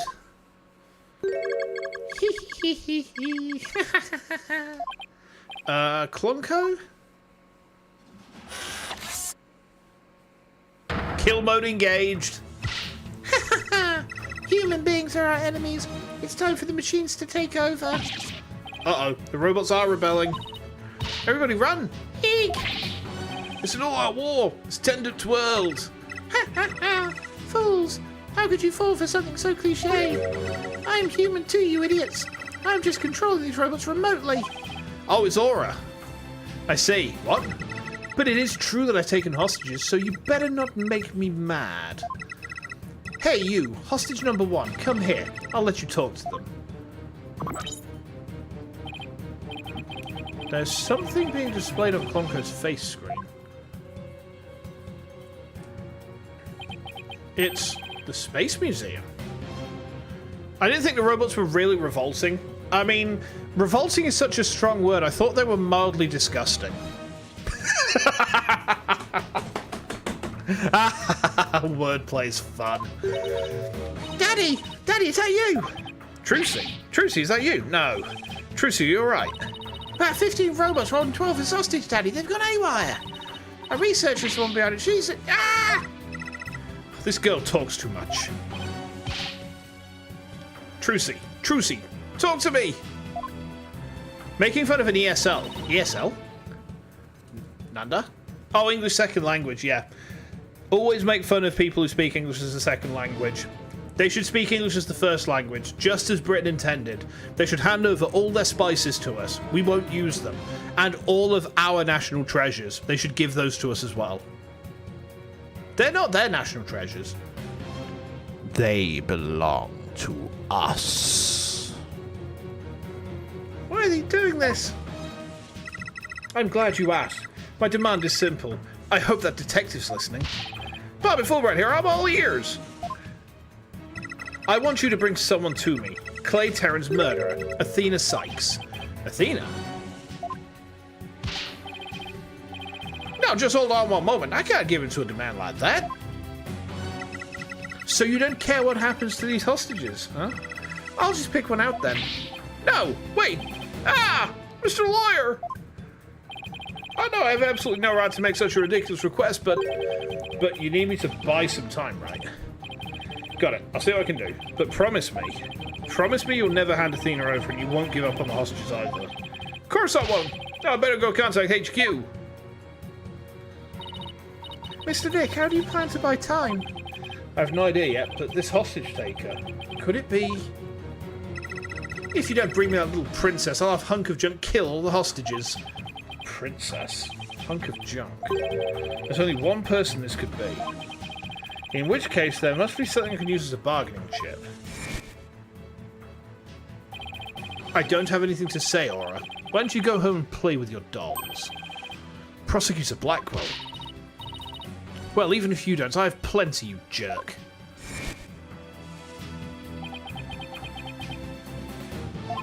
Miss Hostage Taker, Athena's not a murderer. What are you talking about? She's been arrested and they've got her in detention. I'm telling you the truth. Look, the person you want is the real killer, right? Well, it's not Athena. It's someone else. All right, let's hear your stupid little theory. Who is this real killer? I don't know yet, but the culprit is the same as the one in the case from 7 years ago. The UR1 incident. I believe he has a personal interest in that case. It's too late to change what's going to happen now, no matter how wrong it is. But is it really too late? You can still do something about it. You might even be able to fix it. Just, what exactly are you proposing? What can I do about the 7-year-old case to satisfy the hostage taker?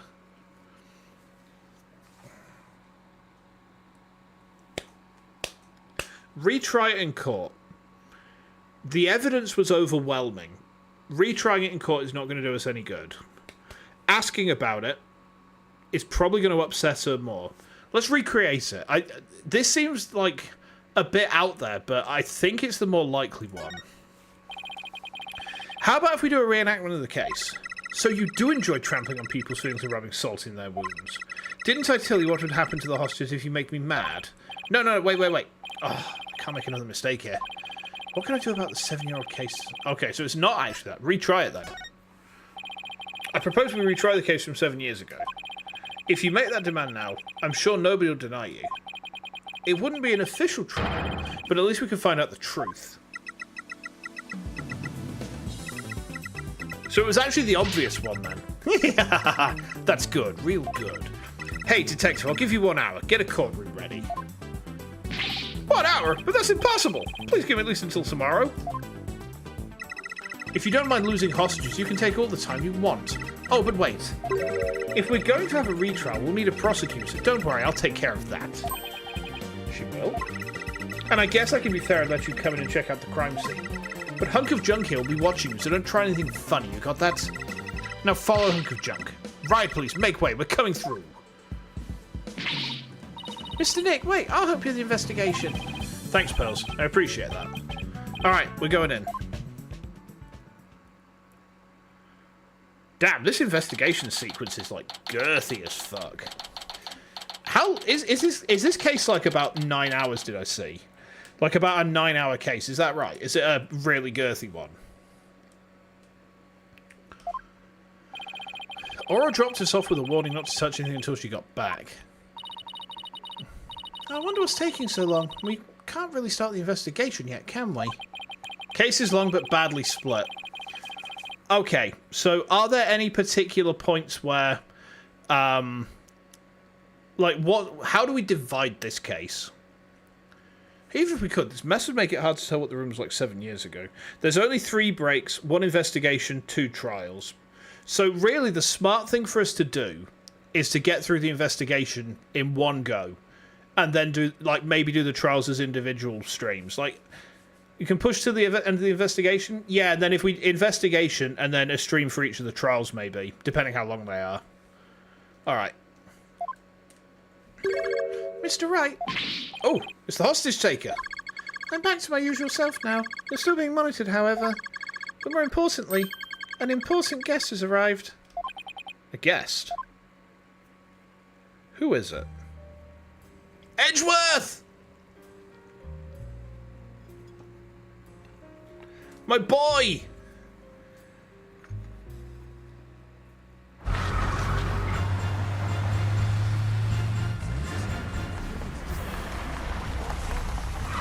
Ogawara Space Center. Edgy's here! Hello, Speedstar, by the way. It's Edgeworth! I trust you've been well, right? Oh, they're gonna kiss now. They're gonna kiss. And, Pearls is gonna have to watch. Edgeworth, what are you doing here? He's here to have unnecessary feelings. This is Miles Edgeworth. We've been friends since we were kids. Unnecessary feelings came up in chat as well. Amazing. We faced off in court a number of times back when he was a prosecutor, but now... It took Edgeworth about 3 seconds to show up. Hello, Hello, Prosecutor Edgeworth. Oh, but you're not a prosecutor anymore, are you? He's chief prosecutor now. Pretty soon it'll be a year, right? A title is nothing more than a title. Don't we have more pressing issues to discuss? Welcome aboard, by the way, Speedstar. Welcome aboard. Oh, yeah. Edgeworth, kiss me! So what are you doing here, Edgeworth? The captain chose me as the prosecutor for the R1 case. Wow, she's good. She went all the way up to the top. I gathered all the information I could in the short time I had. I'll give you a rundown. Oh, you're so well prepared, Prosecutor Edgeworth. Thanks. I appreciate this. I could really use the help. Wrong voice. But anyway. Tell me more, Edgy. I'll start with a brief overview. The victim was the psychologist, Dr. Meta Sykes. Yeah, Athena's mother. The lawyer has the chief prosecutor as a husband. Now that screams conflict of interest. I mean, you know, there's definitely going to be a gavel banging in their courtroom, put it that way.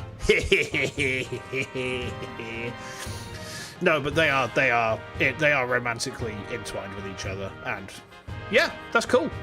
I'm happy for them. 7 years ago, on the 7th of October, her body was found here in this very room. I have 2 crime photos and the police notes on them for you to see. Ooh. What a terrible way to die. This other photo shows the other side of the room, I see. I like how Speedstar's just coming straight in with, just cut straight to the fucking point. Just, yeah, they're gay. Yeah. They're married. Yep. They've got an adopted child. 2, actually. In fact, no. Because Maya and Pearls and Trucy, and I mean, would Apollo count? It's the right orphanage code at this point. Let's have a look at these photos. I also have the autopsy report for you. You don't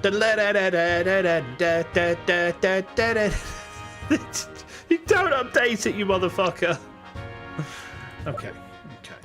Let's have a look at these. So we got the corpse with the stuff. Maya and Apollo are adults, and Pearls probably lives with Maya. Ah!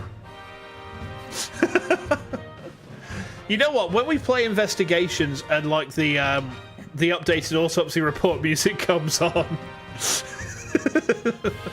that's going to be a time, isn't it? Right.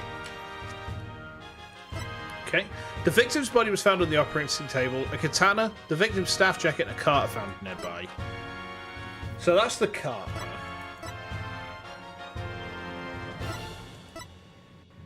There's a toolkit. There's the thing. You can't wait for investigation? I'm looking forward to it a whole bunch. Like, the fact we're going to get to mess around with our boy Gumfuck again. Chef kiss. We'd love to see it. Robotics Lab East Side. The moon rock was stolen. The Hope capsule can be seen on the workbench. There's rolling cases for moving equipment, a robot charging station, a toolkit on the floor. There is a hanging scroll and Japanese theatre mask on the wall. All the new names. I never played them before, so it's all going to be new to me. I mean, this is my first time through this game as well, actually. So, all the names in the game are new to me. I mean, maybe I can come up with like some fan names for stuff myself. Like, we'll call Gumshoe Bigus Dickus. But that would make Maggie Bird Incontinentia buttocks, wouldn't it? Okay. Dick-tective. Dick-tective is an amazing name. How would I have forgotten about Dick-tective?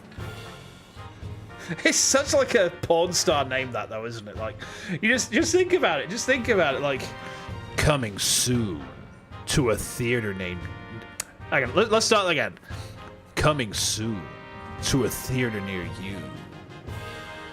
He's gonna help with the investigation, pal, and he's investigating you. Coming in you in 2024. The Dick-tective.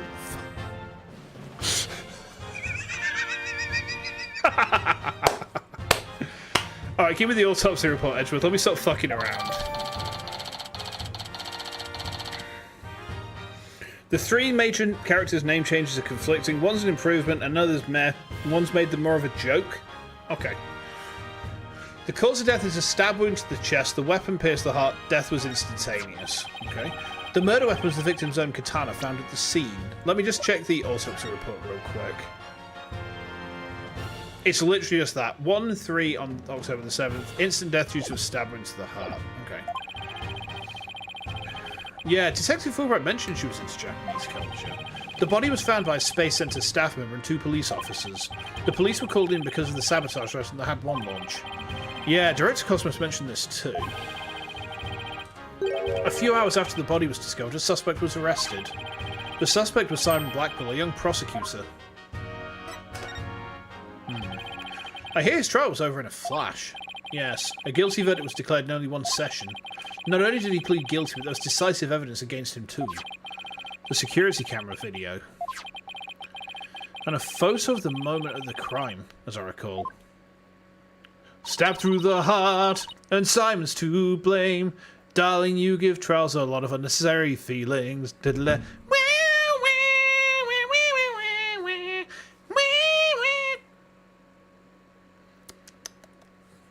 did Prosecutor Blackwell have a motive? To this day, his motive is still unknown. He insisted he did it, but he would never say why. So that means he must still be hiding something. Right. And there's another aspect of the case that was never revealed to the public. Yeah, I know, the part about the spy, right? Right. How on earth do you know about that? Director Cosmos told me after a bit of pressure. He told me espionage and sabotage were behind the Hat 1 miracle.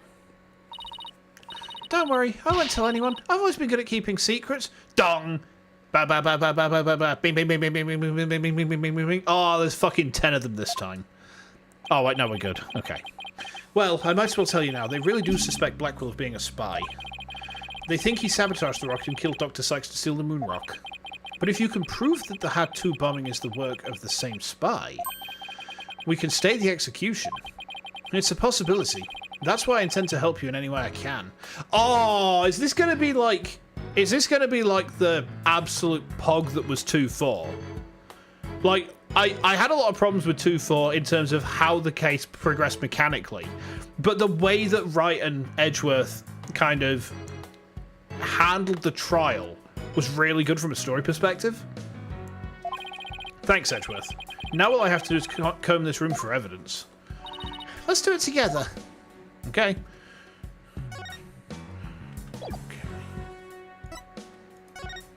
Okay. Oh, I can't examine his nuts. That's a shame. This is one heck of a robot. There's something written on it. Is this supposed to be a poem? I cut down anyone who displeases me. I make the rules. I am the law. I wield the ultimate gavel of judgment. I am Judgetron, GT02. Wright wants to protect the innocents. Edgeworth wants to find the guilty. I think that more than that, both of them just want the truth. Like, they might have different reasons for wanting the truth, but it all boils down to they want to find the truth. And they want justice, like true justice in the fullest sense of the word. You know, not justice in the sense that they get the result they want, but justice in the sense that the correct result is achieved irrespective of who wants it. I don't believe we need to bother with that yet, Pearl. It's not even completed yet. He's right, Pearls. There's no sign of it in the photo from 7 years ago either. They were building the Hope space probe here at the time. The murder occurred after the space probe had been removed from the room. So it was long gone by the time someone took this picture, huh? But you can see the probe in this newspaper photo. Yes, and you can see the stolen moon rock there too. Oh, this thing. That strange black and yellow thing on the left side. Well, it's no wonder the spy wanted to steal it. That's a fucking monolith. God damn it, Matt Roshak. You haunt me with your fucking monoliths even in this game. You son of a bitch. I love you really, Matt. Please don't ban me from streaming your games. Love you. Chew. Note that the same rock is absent from the crime scene photo. Not only that, but before the launch, a very valuable piece of moon rock was stolen. I hear there's lots of research into moon rocks and stardust from asteroids these days. Meanwhile, that's a mini rock from Spectrobes. I have Siphon. Good. Siphon these nuts. They say the results could potentially have a huge impact on all of civilization. I mean, if the moon crashes into civilization, we're all going to die, so yeah, true. It's like we're in a new space race with every other country out there. So the person who stole it, think it was our spy? I'm sure of it. Dr. Sykes was probably killed because she was a roadblock in their plan. Unfortunately, the government thinks Prosecutor Blackwell is the culprit. Okay. Our little Quilly Willy couldn't have done it. He's too cute. Okay.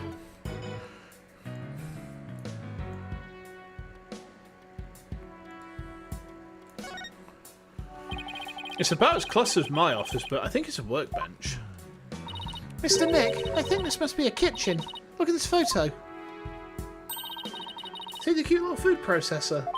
That isn't a food processor, Pearls. That's the Hope Capsule. On the side of 3DS8's Attorney Ventures, you like Phoenix's appearance in Project X Zone 2 and how he's adapted to that continuity. He becomes the defense lawyer for Heihachi Mishima and saves Majima in court. I have never heard of that game. But, like, he's defending Tekken characters? That's kind of cracked. Right, I tell you what, give me a second, chat. I'm just busting for a wheel. Just be a moment, alright? Hold on.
Alright, chat, your girl's back.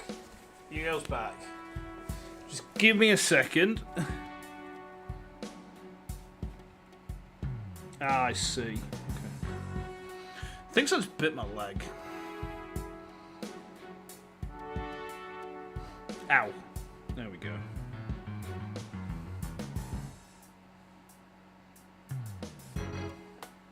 Yeah, someone's definitely bit me. Alright. Okay. It was scheduled to be loaded onto the Hope space probe that fateful day. The three people who came to collect the capsule discovered the body. Project X Zone is a fun fan service tactics series. Oh, okay. That's kind of cool. The first on the scene, huh? A staff member and two police officers, was it? And they were here to collect the capsule. Which reminds me. So they plan to use this bag to carry the capsule, is that right? Yeah, more or less. Say, Why don't we stop talking about the case and have a nice cup of tea instead? Apollo and Aura Blackwell. I wonder what they're talking about. Edgeworth, did those three people have a bag with them for transporting the capsule? Oh, you mean this? It's a custom-made shock-resistant bag, but how'd you know? Oh, I just overheard Apollo making an inquiry about it, that's all. So he's looking into the case from 7 years ago on his own, is he? Okay, so that's been updated.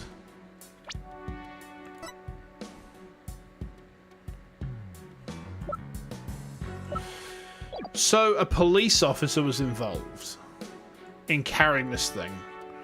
Who was the officer? Was it Gumshoe? Hey, look at this row of rolling cases. Need not worry about spoilers since the canon for Phoenix and Maya takes place in the Attorney Trilogy times. That's cool. That's cool. Canon used in the X-Zone. Yeah, I got what you meant. Don't worry, it's all good, it's all good. Yeah. So here's a hot take for you. Not many people like this when I say it about AA, but I actually don't think that Turnabout Big Top was bad. So yeah, I don't think Turnabout Big Top was bad. I think Turnabout Big Top was actually the best case in its game. I bet the wheels make it easy for people to move heavy research materials around. I bet they'd be fun to ride around in. It has the nonce, yeah, that's the only bad thing about it. We could even probably both fit into the biggest one. I know. We could have Prosecutor Edgeworth push us. I don't trust him not to push us down a flight of stairs. He's talking about that much at least. Yeah, the music in Big Top was kind of a bit much. What's this? It looks like a giant power plug. It's attached to what looks like an electric vehicle charging station. That's a charging station for us robots. We come here periodically and charge ourselves up. Ah, machines that maintain themselves. That's pretty cool.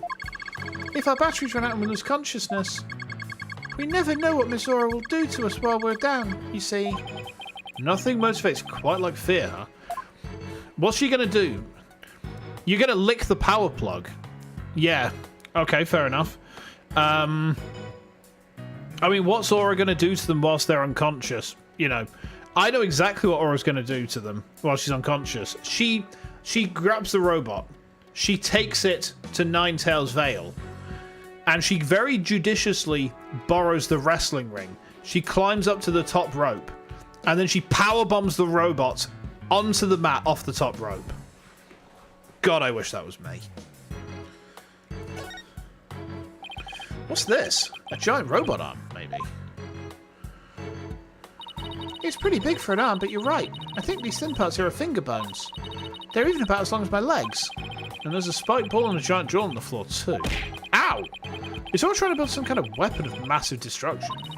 Maybe she wants to use it to demolish a big building or something. I can picture her gleefully tearing down the street doing just that. I better not think about it anymore.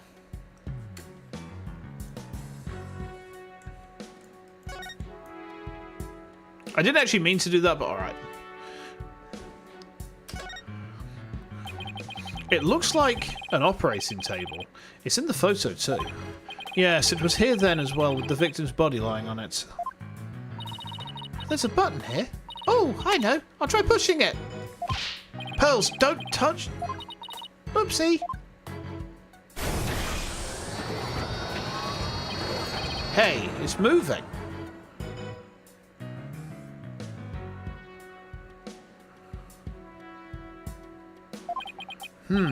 It appears to be a robot assembly device. Disassemble anything in a flash. Push the dismantle button. That sounds pretty neat. Can I push it, Mr. Neck? Please don't push any more buttons, Pearls.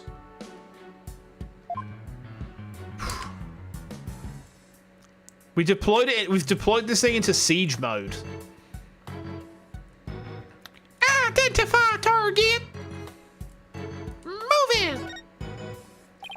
Aura's desk is a mess, though. That doesn't surprise me. Oh, I just want to dive in and straighten it up. Wait, before you do... Meet us. She just glanced over at her desk. I don't have the patience for sitting around. It's Mrs. Sykes. Clonko, can I talk to you? I really hope he's back to normal. You wish to speak to me, Mr. Wright? If you're going to hit me, please avoid the face area. Hey, don't put me in the same class as that woman. What was Aura like 7 years ago at the time of the incident? When Mother died, Miss Aura was confused. So he calls Dr. Sykes Mother but Aura Blackwell Miss Aura. With the loss, she exhibited severe catecholamine imbalance. Excuse me, but I have no idea what that means. Pardon me, searching for alternative expression. She would spend the nights crying and then take out her feelings on those around her. Oh, sexual frustration. I understand. After Prosecutor Blackwell was found guilty, she repeatedly demanded a retrial as well.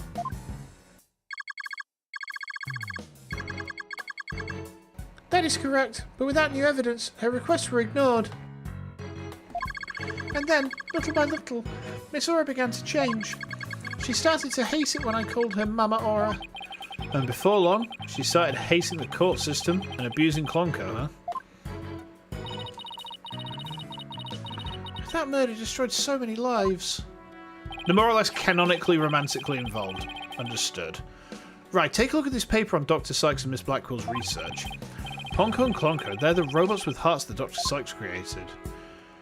Can determine the presence of a human with the heartbeat detection system, recognizes people by scanning their spacesuit or uniform jacket ID tag. So that explains why they thought Apollo was Terran.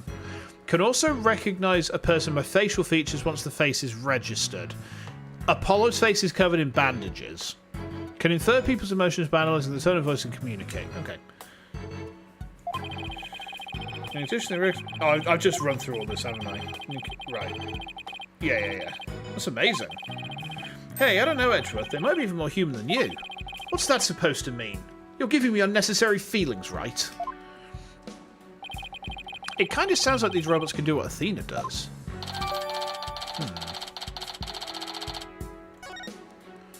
Okay.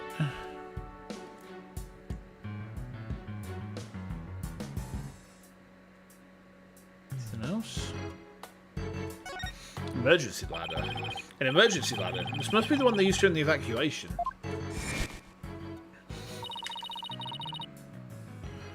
They keep teasing each other like an old couple in this case. Rices knew what they were doing. Absolutely yes. Yeah, the Mitsuhodo is real. The Mitsuhodo is very real. The explosion disabled the elevators. So I lowered my emergency ladder like the detective leading the evacuation told me to.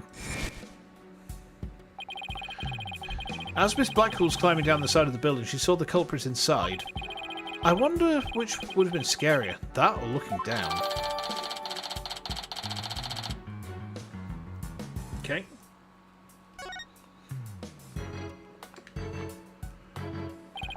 Well, I guess that's about it for this room. So what do you think? Right. Any ideas? There are still a lot of gaps in the evidence, but I'll pull it off somehow. After all, you asked me to prove Blackwell's innocence, right, Edgeworth? What? He did? Yep. He called it a special request. He reached out to me while I was still disbarred. Oh. So that what sparked you to get your attorney's badge back? Yep, the Blackwell case.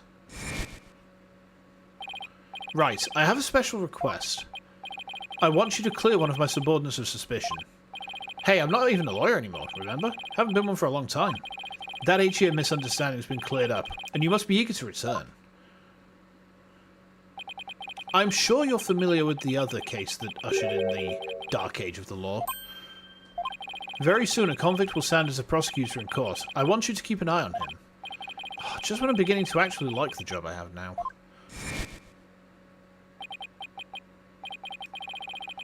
Right, I'm sorry I dragged you into this. Because of the espionage aspect, I wasn't free to give you all the details.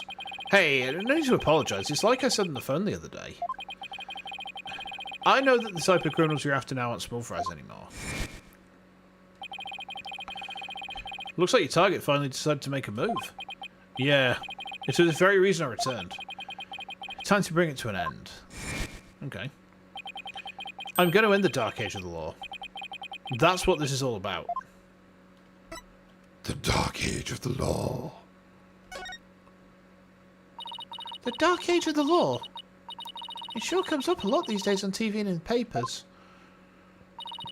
And I hear there are more false charges and fabrication of evidence than ever.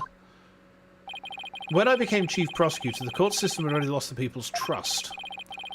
It all began 8 years ago. A lawyer was caught fabricating evidence, and a year after that a prosecutor was found guilty of murder. A prosecutor being found guilty of murder ushered in the Dark Age of the Law.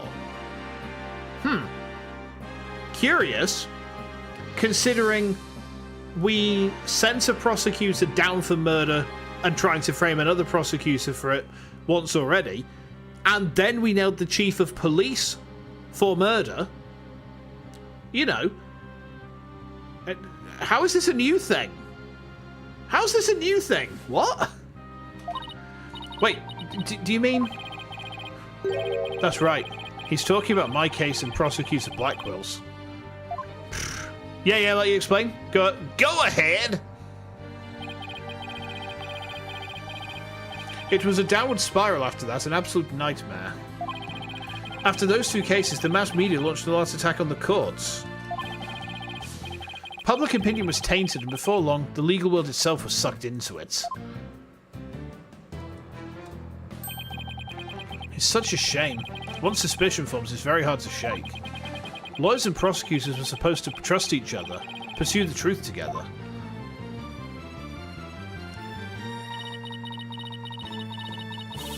It's so sad when people begin to cast doubt, they start lying to themselves and each other. Yeah, and do absolutely anything to win. We're in an age now where winning is valued far more than the truth. I'm sure it's caused our new chief prosecutor to lose many a night's rest. Is it just me, or did his brow get even more furrowed than the last time I saw him? The hostage taker's disdain for the courts is a perfect example of the times. You hate how relevant it is these days. I feel that to a degree. I mean, for what it's worth, I always try my absolute utmost to be frank and honest and not pessimistic, realistic. If I feel as though optimism is warranted, then yes, I will be optimistic with my clients. If I feel that we need to be realistic and that optimism is actually the lesser course of action, I will not resort to optimism. It will just be a case of, no, we're at risk, and this is my plan to fix that, or to salvage what we can from this, you know. And it's there is a balance, but being truthful and honest is like one of the. I mean, it's one of my obligations as a lawyer. You know, to be truthful, to be honest, to not mislead. You know, one of the core things we cannot do is bring the profession into disrepute, because that's like, well, that's what this is. That's what this situation is. The legal profession's in disrepute. So, you know. Do you have any idea who the hostage taker might be? You sent the explanation on Discord. Let's have a read of it.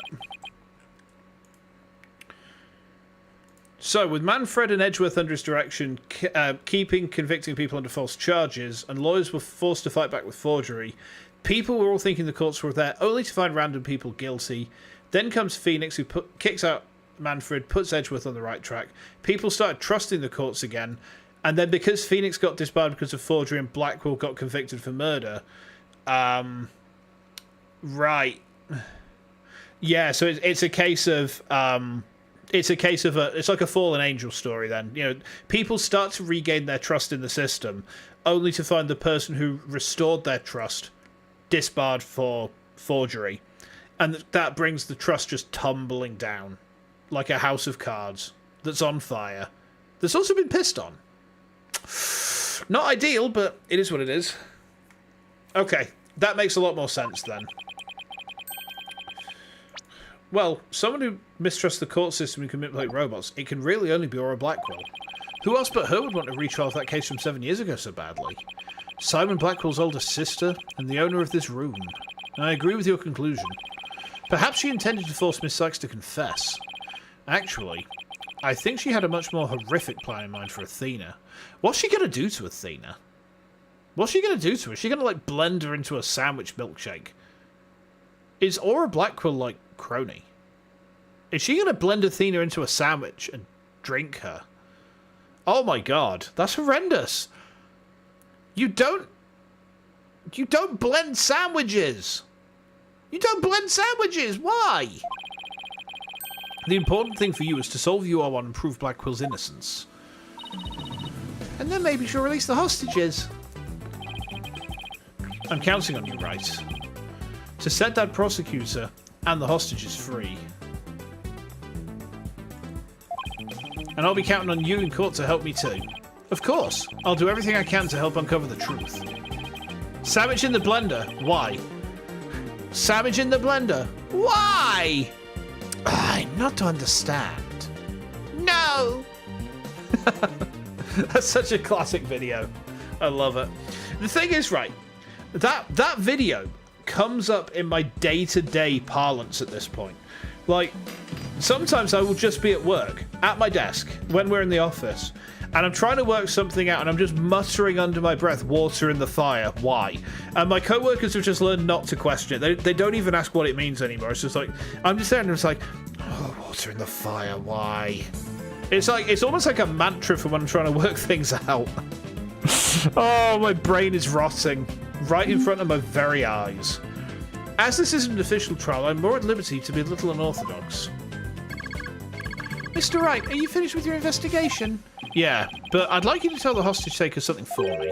I have to go to the detention centre. I can't start the trial until I've talked to Athena. She's already given her consent. I'll accompany you to the detention centre. So I'm still being watched, huh? I'll see you in court, Edgeworth. Even if it'll be an undocumented trial, it'll be good to face you in court again. Oh yeah, it's like a candlelit dinner for these two motherfuckers, isn't it? Just like, ooh, let's look at each other over the table. Now let's boy kiss. And it's like, yeah, Mitsuhodo strong. Mitsuhodo strong.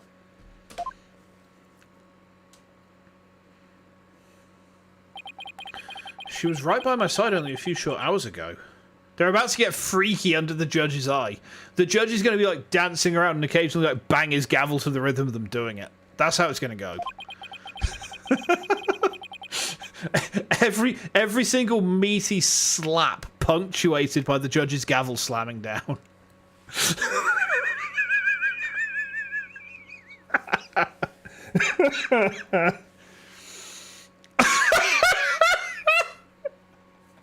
Oh, that reminds me of my youth.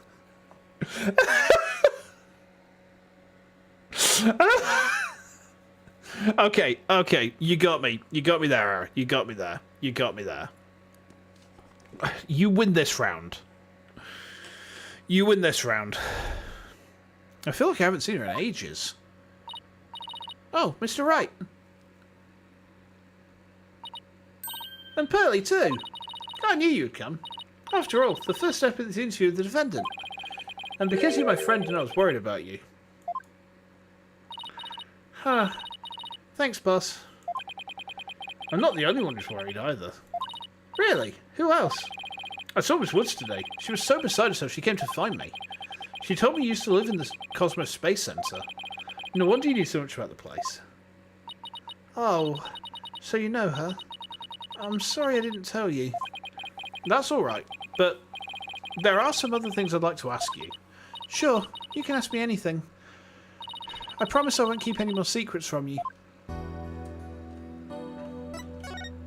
Look at my lawyer's badge. I wonder if I'll ever get the chance to present evidence like that again. I'll probably never work as a lawyer again now. Don't talk like that, Athena. We're going to clear of all suspicion. Just you wait. I hope you can. I really hope you can. Alright. Here we go.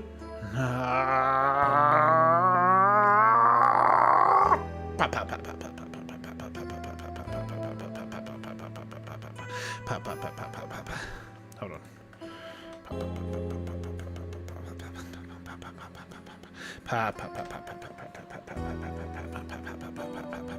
There we go. Okay. Okay. We've pet the Athena. Okay? We've pet the Athena. So, let's ask her some shit. The day of the crime. Tell me about the day Clay was murdered. I was actually at the Space Center that day. In the Space Museum. Right where the culprit fled to? That's not good. I never could fully deal with what happened 7 years ago. But when I saw the center again during the news coverage of the Hat 2 launch, I thought maybe if I went there, things would be different this time.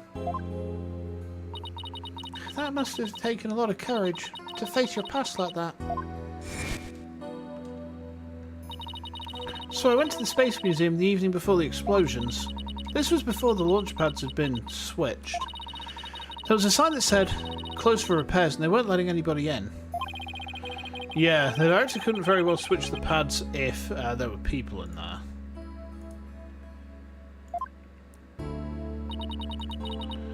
But I snuck in anyway. Did you see? Did you want to see the Hat 1 group photo, the one with your mother in it? I did. But what I really wanted to see was her jacket. That jacket on display. That was Dr. Sykes's? Okay. But I should have known it wouldn't be easy to get over such a traumatic experience. Hold on, let me have a look at this a minute.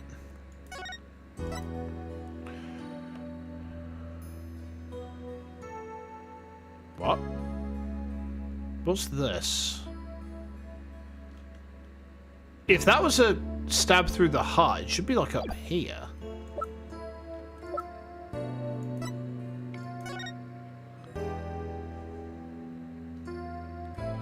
Unless the strikes come from like up there, but the jacket's on the floor.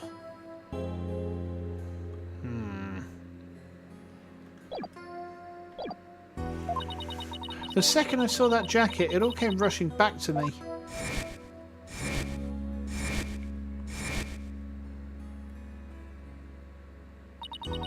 Everything around me went hazy and I couldn't see.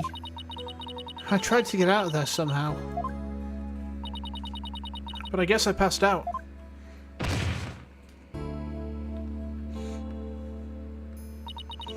When I came to, I was in the passage behind the rocket. I was in the shadows where people couldn't really see me. Maybe you got confused and went the wrong way when you were trying to leave? How long do you think you were unconscious, Athena? I was out until about noon of the next day. I didn't even know about the explosions. When I woke up, nobody was around, so I just went out into boarding lounge 2. My mind must have still been fuzzy because my memory is vague after that. I don't remember how I got home. No memory, huh? This is going to be tough. Which means, what if I'm the one who killed Clay? I think that's enough of that, Athena. Let's talk about something else. So during the entire incident, she was unconscious in the Space Museum. Of course I believe her. But will anybody else? Tell me about your mother's work. What kind of research was Dr. Sykes, your mother, doing? Machines that could tell people's emotions by their tone of voice. And my special ability. Someday, when people travel to distant planets, their companions will be robots. So she said that they had to be able to understand how their human companions felt. Robots travelling with humans on spaceships to distant planets. That sounds like a recipe for lots of red stuff to happen. Fun fact, because you're in a brain for this game, Phoenix and Francisco are going to be playable fighting Tatsunoko v Capcom, but was scrapped. And then Phoenix got his run back for a roster in UMVC3. Isn't Tatsunoko v Capcom the one with the 2 giant robot characters? One of them is Gold Lightan, isn't it? Am I thinking of the right game? Yeah, neat. I was just a convenient subject for her research. All she ever did was work, and she never paid any attention to me. Okay, but Ara, it might sound like a recipe for Wally, but what if the robots were lesbians? And then lots of body horror happened. What then? You're going to turn around and say, that's just Signalis. That's what you're going to tell me next, isn't it? Oh, you're just describing Signalis. Alright. You've got a fonder appreciation for the Tatsunoko anime. I've not seen it myself. I've not seen it. Then Geiger. Ooh, Geiger. Ooh, excuse me. All she ever did was work and she never paid any attention to me. Oh, sorry about that, dredging up all that old stuff. No need to apologise. I guess her home life was, complicated. Oh, by the way, Miss Wood said something about you always wearing headphones. She always wore these big, heavy-looking headphones. She said her mother made them for her as part of her research. one of your OCs is a robot companion for the protagonist. Neat. Neat. I haven't written in a long time. I think I've written once since I started VTubing. And I should go back to it, because I've got an entire second novel ready to come out, but I just kind of lost the urge for it, I think, which is sad because I've still got stories to put out there. You know, the first novel is actually out on Amazon. The second one is ready to go, but it's been ready to go for years. Like, my readers have kind of given up, and it's like, I feel like I've turned into George Martin, but kind of like shit. So, maybe one day I'll get it out there. You know, maybe one day. I had to wear them every time I went out. You get the lost urge but still want to do it. That's just it. It's like, when the muse ain't there, there's no point trying to force it. I remember my second book, I had to do a lot of revisions on after I'd written it because I actually had a publishing contract for a very brief time. It actually didn't go anywhere. I ended up being offered and out from the contracts. The publishing house turned out to be not all they were cracked up to be. And everything kind of went a little bit sour in that respect. So once basically the contract was I'd have to provide them with a book per year. And bear in mind, my first book is 207,000 words. The second is 145,000, give or take. The third one, in its current state, is about 90,000 written, I think. But it's been so long, I'd have to read through the first two books again just to remember kind of where I was up to, so we'll see. Maybe one day, huh? Oh, I hated them so much, but she wouldn't listen. What were they for? Oh, she gave me some kind of explanation. But I don't remember now. It was too difficult for a little kid to understand. Okay, but let me say this one thing. I don't think your mother only thought of you as some handy subject for her research. I want to believe that. But just about the only thing my mother left me with, a widget. And this earring.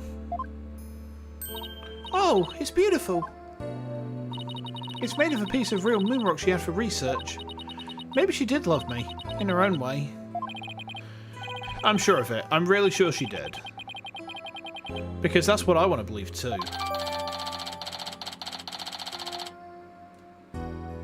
Okay. I better ask her a little more about her mother's research. I should show her that paper I found in the robotics lab. It's never shown anywhere in the game, but you're pretty sure her tell is touching her earring. She does do that when she's thinking about things, doesn't she?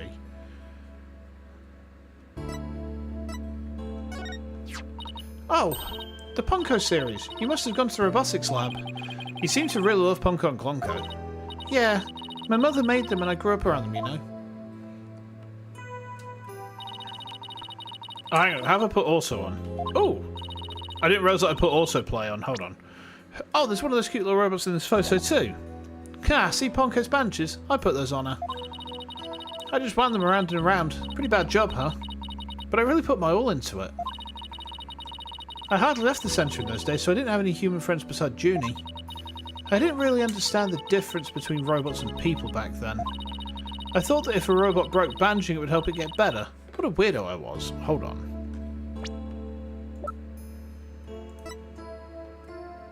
There was something I saw. Something I saw. Where was it? Where was it? I saw something. Here. That's Ponko's arm.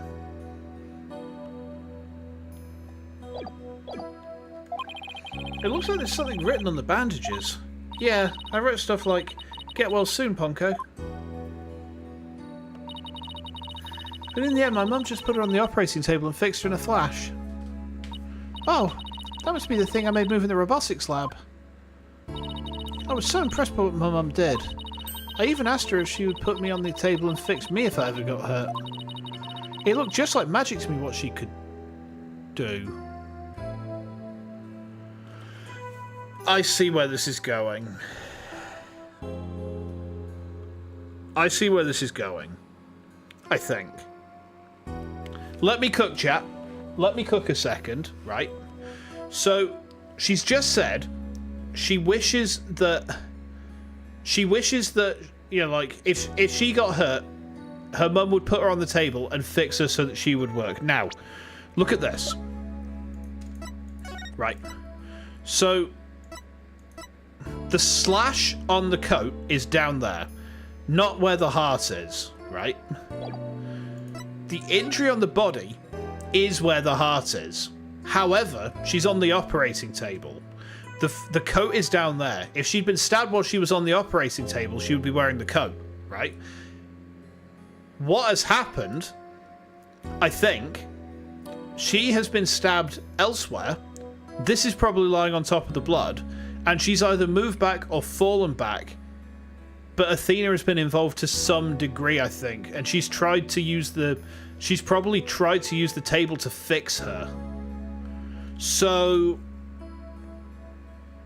if my theory about Black Quill protecting Athena is correct, then I think what's happened is he has walked in, found her dead, and Athena trying to use the table to fix her because she's broken. And that explains why he's covering for her. Because then in this photo, you know, he's holding the katana. You know, he's then also said, yeah, it was me. I hold my hands up. I did it. But if all the evidence was to point to it being Athena, and that's his master's kid, and he's loyal as fuck to his master, then that would also explain why he continues to take the rap for it, because that's the samurai's code of honor, right? This case is getting real. If I'm cooking this correctly, this is getting very complicated. My brain's gonna hurt by the end of this one. A little girl who grew up around robots. She seems to have some good memories of it. Well, let's ask about 7 years ago. On a different subject, did you hear about the person holding up the space center? Yeah, a little. And this person has even taken hostages? I guess I better spare her the news about Trucy. Well, after some negotiation, we agreed to a retrial of the case from 7 years ago. What? You're kidding me? So that means Prosecutor Blackwell might... Yep, I know he's innocent. I just have to prove it. So, wait, did you know him back then? Yeah, he used to come visit my mum a lot. He studied psychology under her, and he'd sometimes ask for advice on his legal cases. He was very kind and considerate and straight as an arrow. Unlike now, where he's more twisted than a basket of snakes. That's why I took the witness stand during his trial 7 years ago. Huh. Please, you have to listen to me.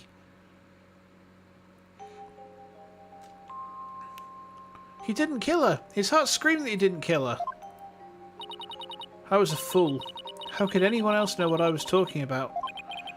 She heard the voice of his heart. You're only 11 then, right? You were very brave just to give testimony. Pearls is right. You did the very best you could at the time. But nothing I said did any good. I was shaking and scared little girl. Small and ineffectual. Even after I went to live with my relatives in Europe, I stayed closed up in my shell. But you're different now. You're always so bright and cheerful. Thanks. That's because one day, I came to realise that I had to fight. I couldn't give up. I exercised hard and I studied hard. I wanted to become the strongest lawyer I could be.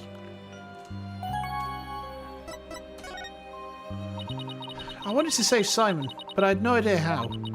Then I met Mr. Wright, and thanks to him, I realised that if I became a lawyer, I could prove that Simon was innocent. I also realised that psychology could help me do this. I mean, psychology was my mother's specialty. You love this game. I am certainly DD pilled. I'm certainly DD pilled. And I'm going to reserve final judgment until I finish the game, because I don't think it's fair for me to judge the game until I get to that point. But I will say, I expect that I will tier it very highly. Like, in terms of the AA games, like, so far, this could possibly be a contender for, like, a top spot.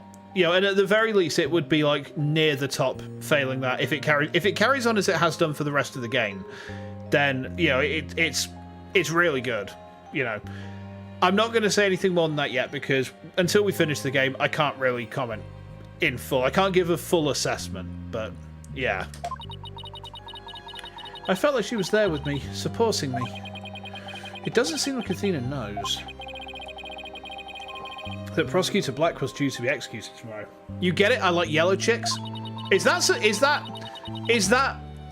a comment on the fact that, like, I've got a Skies of Arcadia picture in front of me where Ica is? Is it because Ica is red-headed and wears yellow and blue? I see how it is. I see how it is. I mean, she is very Ica-coded, you know. She's even got that parental trauma going on, so... I wanted to prove Simon's innocence personally. I wanted to do it so bad. Even now, I want to fly out of here and go save him. Come to think of it, she said something like that during the Themis Legal Academy trial. She mentioned... Oh, Hubby! She mentioned there was someone she wanted to save. She must have been talking about Prosecutor Blackwell. I heard some prison guards say that you had an interview with Simon. How was he? What did he say? No, I can't tell her. But how can I lie to Athena? He was doing well. He was happy about the possibility of being proven innocent. He was. I wonder if he smiled, like he used to. Back then. If I can't prove Prosecutor Blackwell's innocence in this trial, I don't think Athena will ever forgive me. I just have to free him. Fail is not an option here. Ah, I thought you might be here. Mr. Lawyer, we're in trouble. We are? What is it? I couldn't find a single open courtroom. They're all in session. Oh no, but this is an emergency. They haven't rebuilt full. Let's just use that. The cat's out of the bag that Simon and Athena are acquainted. There's a lot of dialogue in this game that can be perceived in a different light. Now we know they're almost siblings. Yeah. I feel like it would be very rewarding on a replay with, like, prior knowledge. Oh, it's very difficult to interrupt a trial once it's underway.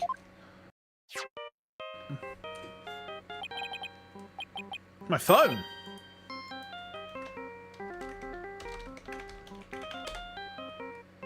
It's from Trucy. I love that it's the same fucking ringtone.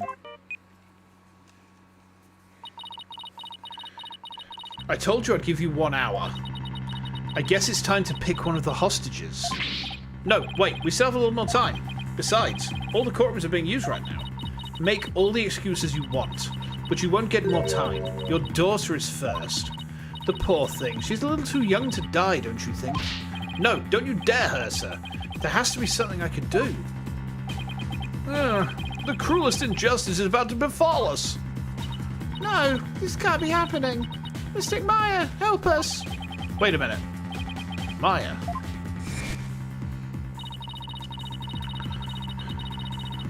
I've read somewhere that you're holding a trial in the middle of an exploding courtroom. That must have really been something, although we'd par for the course for you. A courtroom? Blew up. That's it. There is a courtroom we can use. Oh, they are going to do it. Brilliant. All right, time's up. Too bad. Any last words you'd like to say to her? Hold it! Hold it! Aura, please don't add to the crimes you've already committed. So you know who I am, do you? It wasn't like I was trying to keep it a secret anyway. We're ready to start the trial. We can hold it in the ruins of courtroom number 4. The one blown up by the bomber. Oh, that's brilliant. That is thematically fucking brilliant. Do you know why that's thematically brilliant? In fact, what are your thoughts? Why do you think that I think this is thematically brilliant, chat?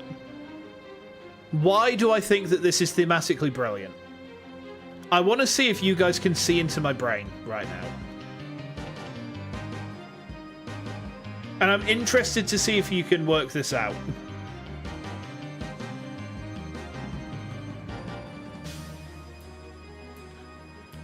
Poetic justice, we're going to catch the bomber where he last bombed? No. That's not the reason. Because light will be... You're on the right track, Cyber. Yeah. To restructure the rules of the justice system or Phoenix from AA4, the reconstruction of the law. Broadly speaking, you've all kind of cooked the components. None of you have kind of reached an exact conclusion. But basically, I think Cyber is probably the closest to how this is thematically brilliant, because the courtroom symbolizes the law itself. Because the law is currently in ruins. The law is literally blown apart. It is in shambles. It is a ruin. And we are going to begin the reconstruction of that system from within the ruins of it. And the ruined courtroom, which symbolizes the dark age of the law, is where the reconstruction begins. And that is thematically such a strong, such a strong thing. God damn. What a wonderful idea, Mr. Nick. Ah, I never would have thought of that. An astonishing trial in an astonishing location. I guess it's only befitting. I'll go get the place ready right away. I didn't exactly pick the place for its astonishing factor. How about it? Are you ready to have your brother's innocence proven? My brother? Huh. Oh, I'm sorry. Did I forget to mention? It's not Simon who'll be defending. What? Not Prosecutor Blackwell?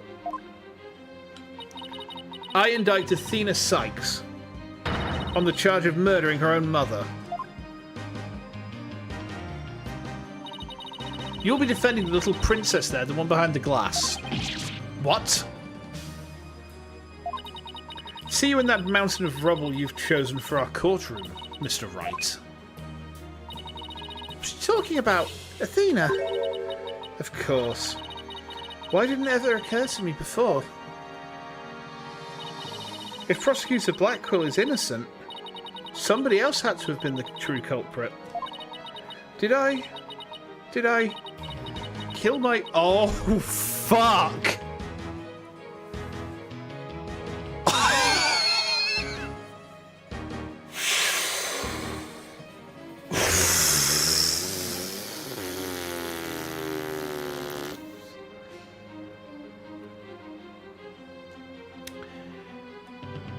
That reaction is making me genuinely uncomfortable, for reasons I will not go into. I will say this much. I have personal experience with trauma that causes this sort of reaction. And... Jesus fuck. Okay.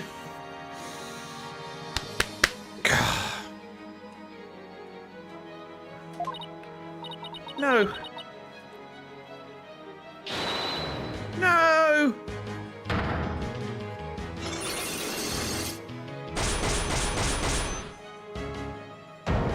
We've only seen these once before. No way. It can't be true. The only time we've seen black locks before was on Kristoff. We never got to crack those. So... if my understanding is correct, the difference between these and the red ones are consciously kept secrets. Black ones are ones that are not conscious lies, but they're kind of there as a protection. That's like my guess anyway. I don't think it's been explained to us yet, but that would be my guess because she's got a lot buried in her brain, and now that it's being drawn out, is that a spoiler? Oh, okay. I'll learn about that next week. Right, fair enough. I'll ask no further questions. I mean, it's not the first time that I've kind of spoiled myself through cooking. Get out. Mr. Nick, what's the matter? I see 5 black psyche locks. I've seen these kinds of locks before. Dark black locks protecting a secret hidden deep inside a person's heart. And there's no way to remove them. The only time we've seen them before was on Christoph Gavin. To be continued. Right, and that's where we'll wrap this one up time. We've gone for almost 3 hours, so it's been a good hustle. Let's save. There? They explain it afterwards, not conscious lives, but repressed memories. Right, understood. Okay, let me pull over to here then. Okay. Okay. Ooh. Let me just make sure that I am... Oop, hold on. Yeah, okay, we're good. Okay, sweet. You gotta go for D&D night? Yeah, no worries, no worries. Thanks for the hangs and thanks for the help as well, Ara. I will see you next time for this. So, we're gonna wrap things up there for tonight. Oh, let's pull myself up a little bit. There we go. Okay, nice. Tomorrow, I haven't decided 100% yet, but my band's just released an EP. And I'm really thinking about doing like a listen-along party for that, like a release party kind of jobber. So I'm going to make a decision. We might do something else tomorrow. I haven't actually decided yet. There's a poll on YouTube, not YouTube, on Twitter to decide which Metroid ROM hack we play next. It looks like we're probably going to play Zero Mission Desolation on Monday, so I haven't played a Zero Mission ROM hack before. That should be neat. Anyway, my schedule will be out tomorrow as normal. I will try and work out what I'm doing about the Sunday stream. If we don't do an album release listen along, then we might finish off Azrael's Tier, because we played that last week. We haven't come back to it just yet, but it's only like one more stream's worth of game that we've got to go through anyway, so yeah. Anyway, who's online? Because we've got a few people in. We'll raid out to someone. I think looks like Kuro's live. Should we raid Kuro? Yeah, let's do that. Okay, YouTube, I'm going to finish up for you guys. I'll see you soon.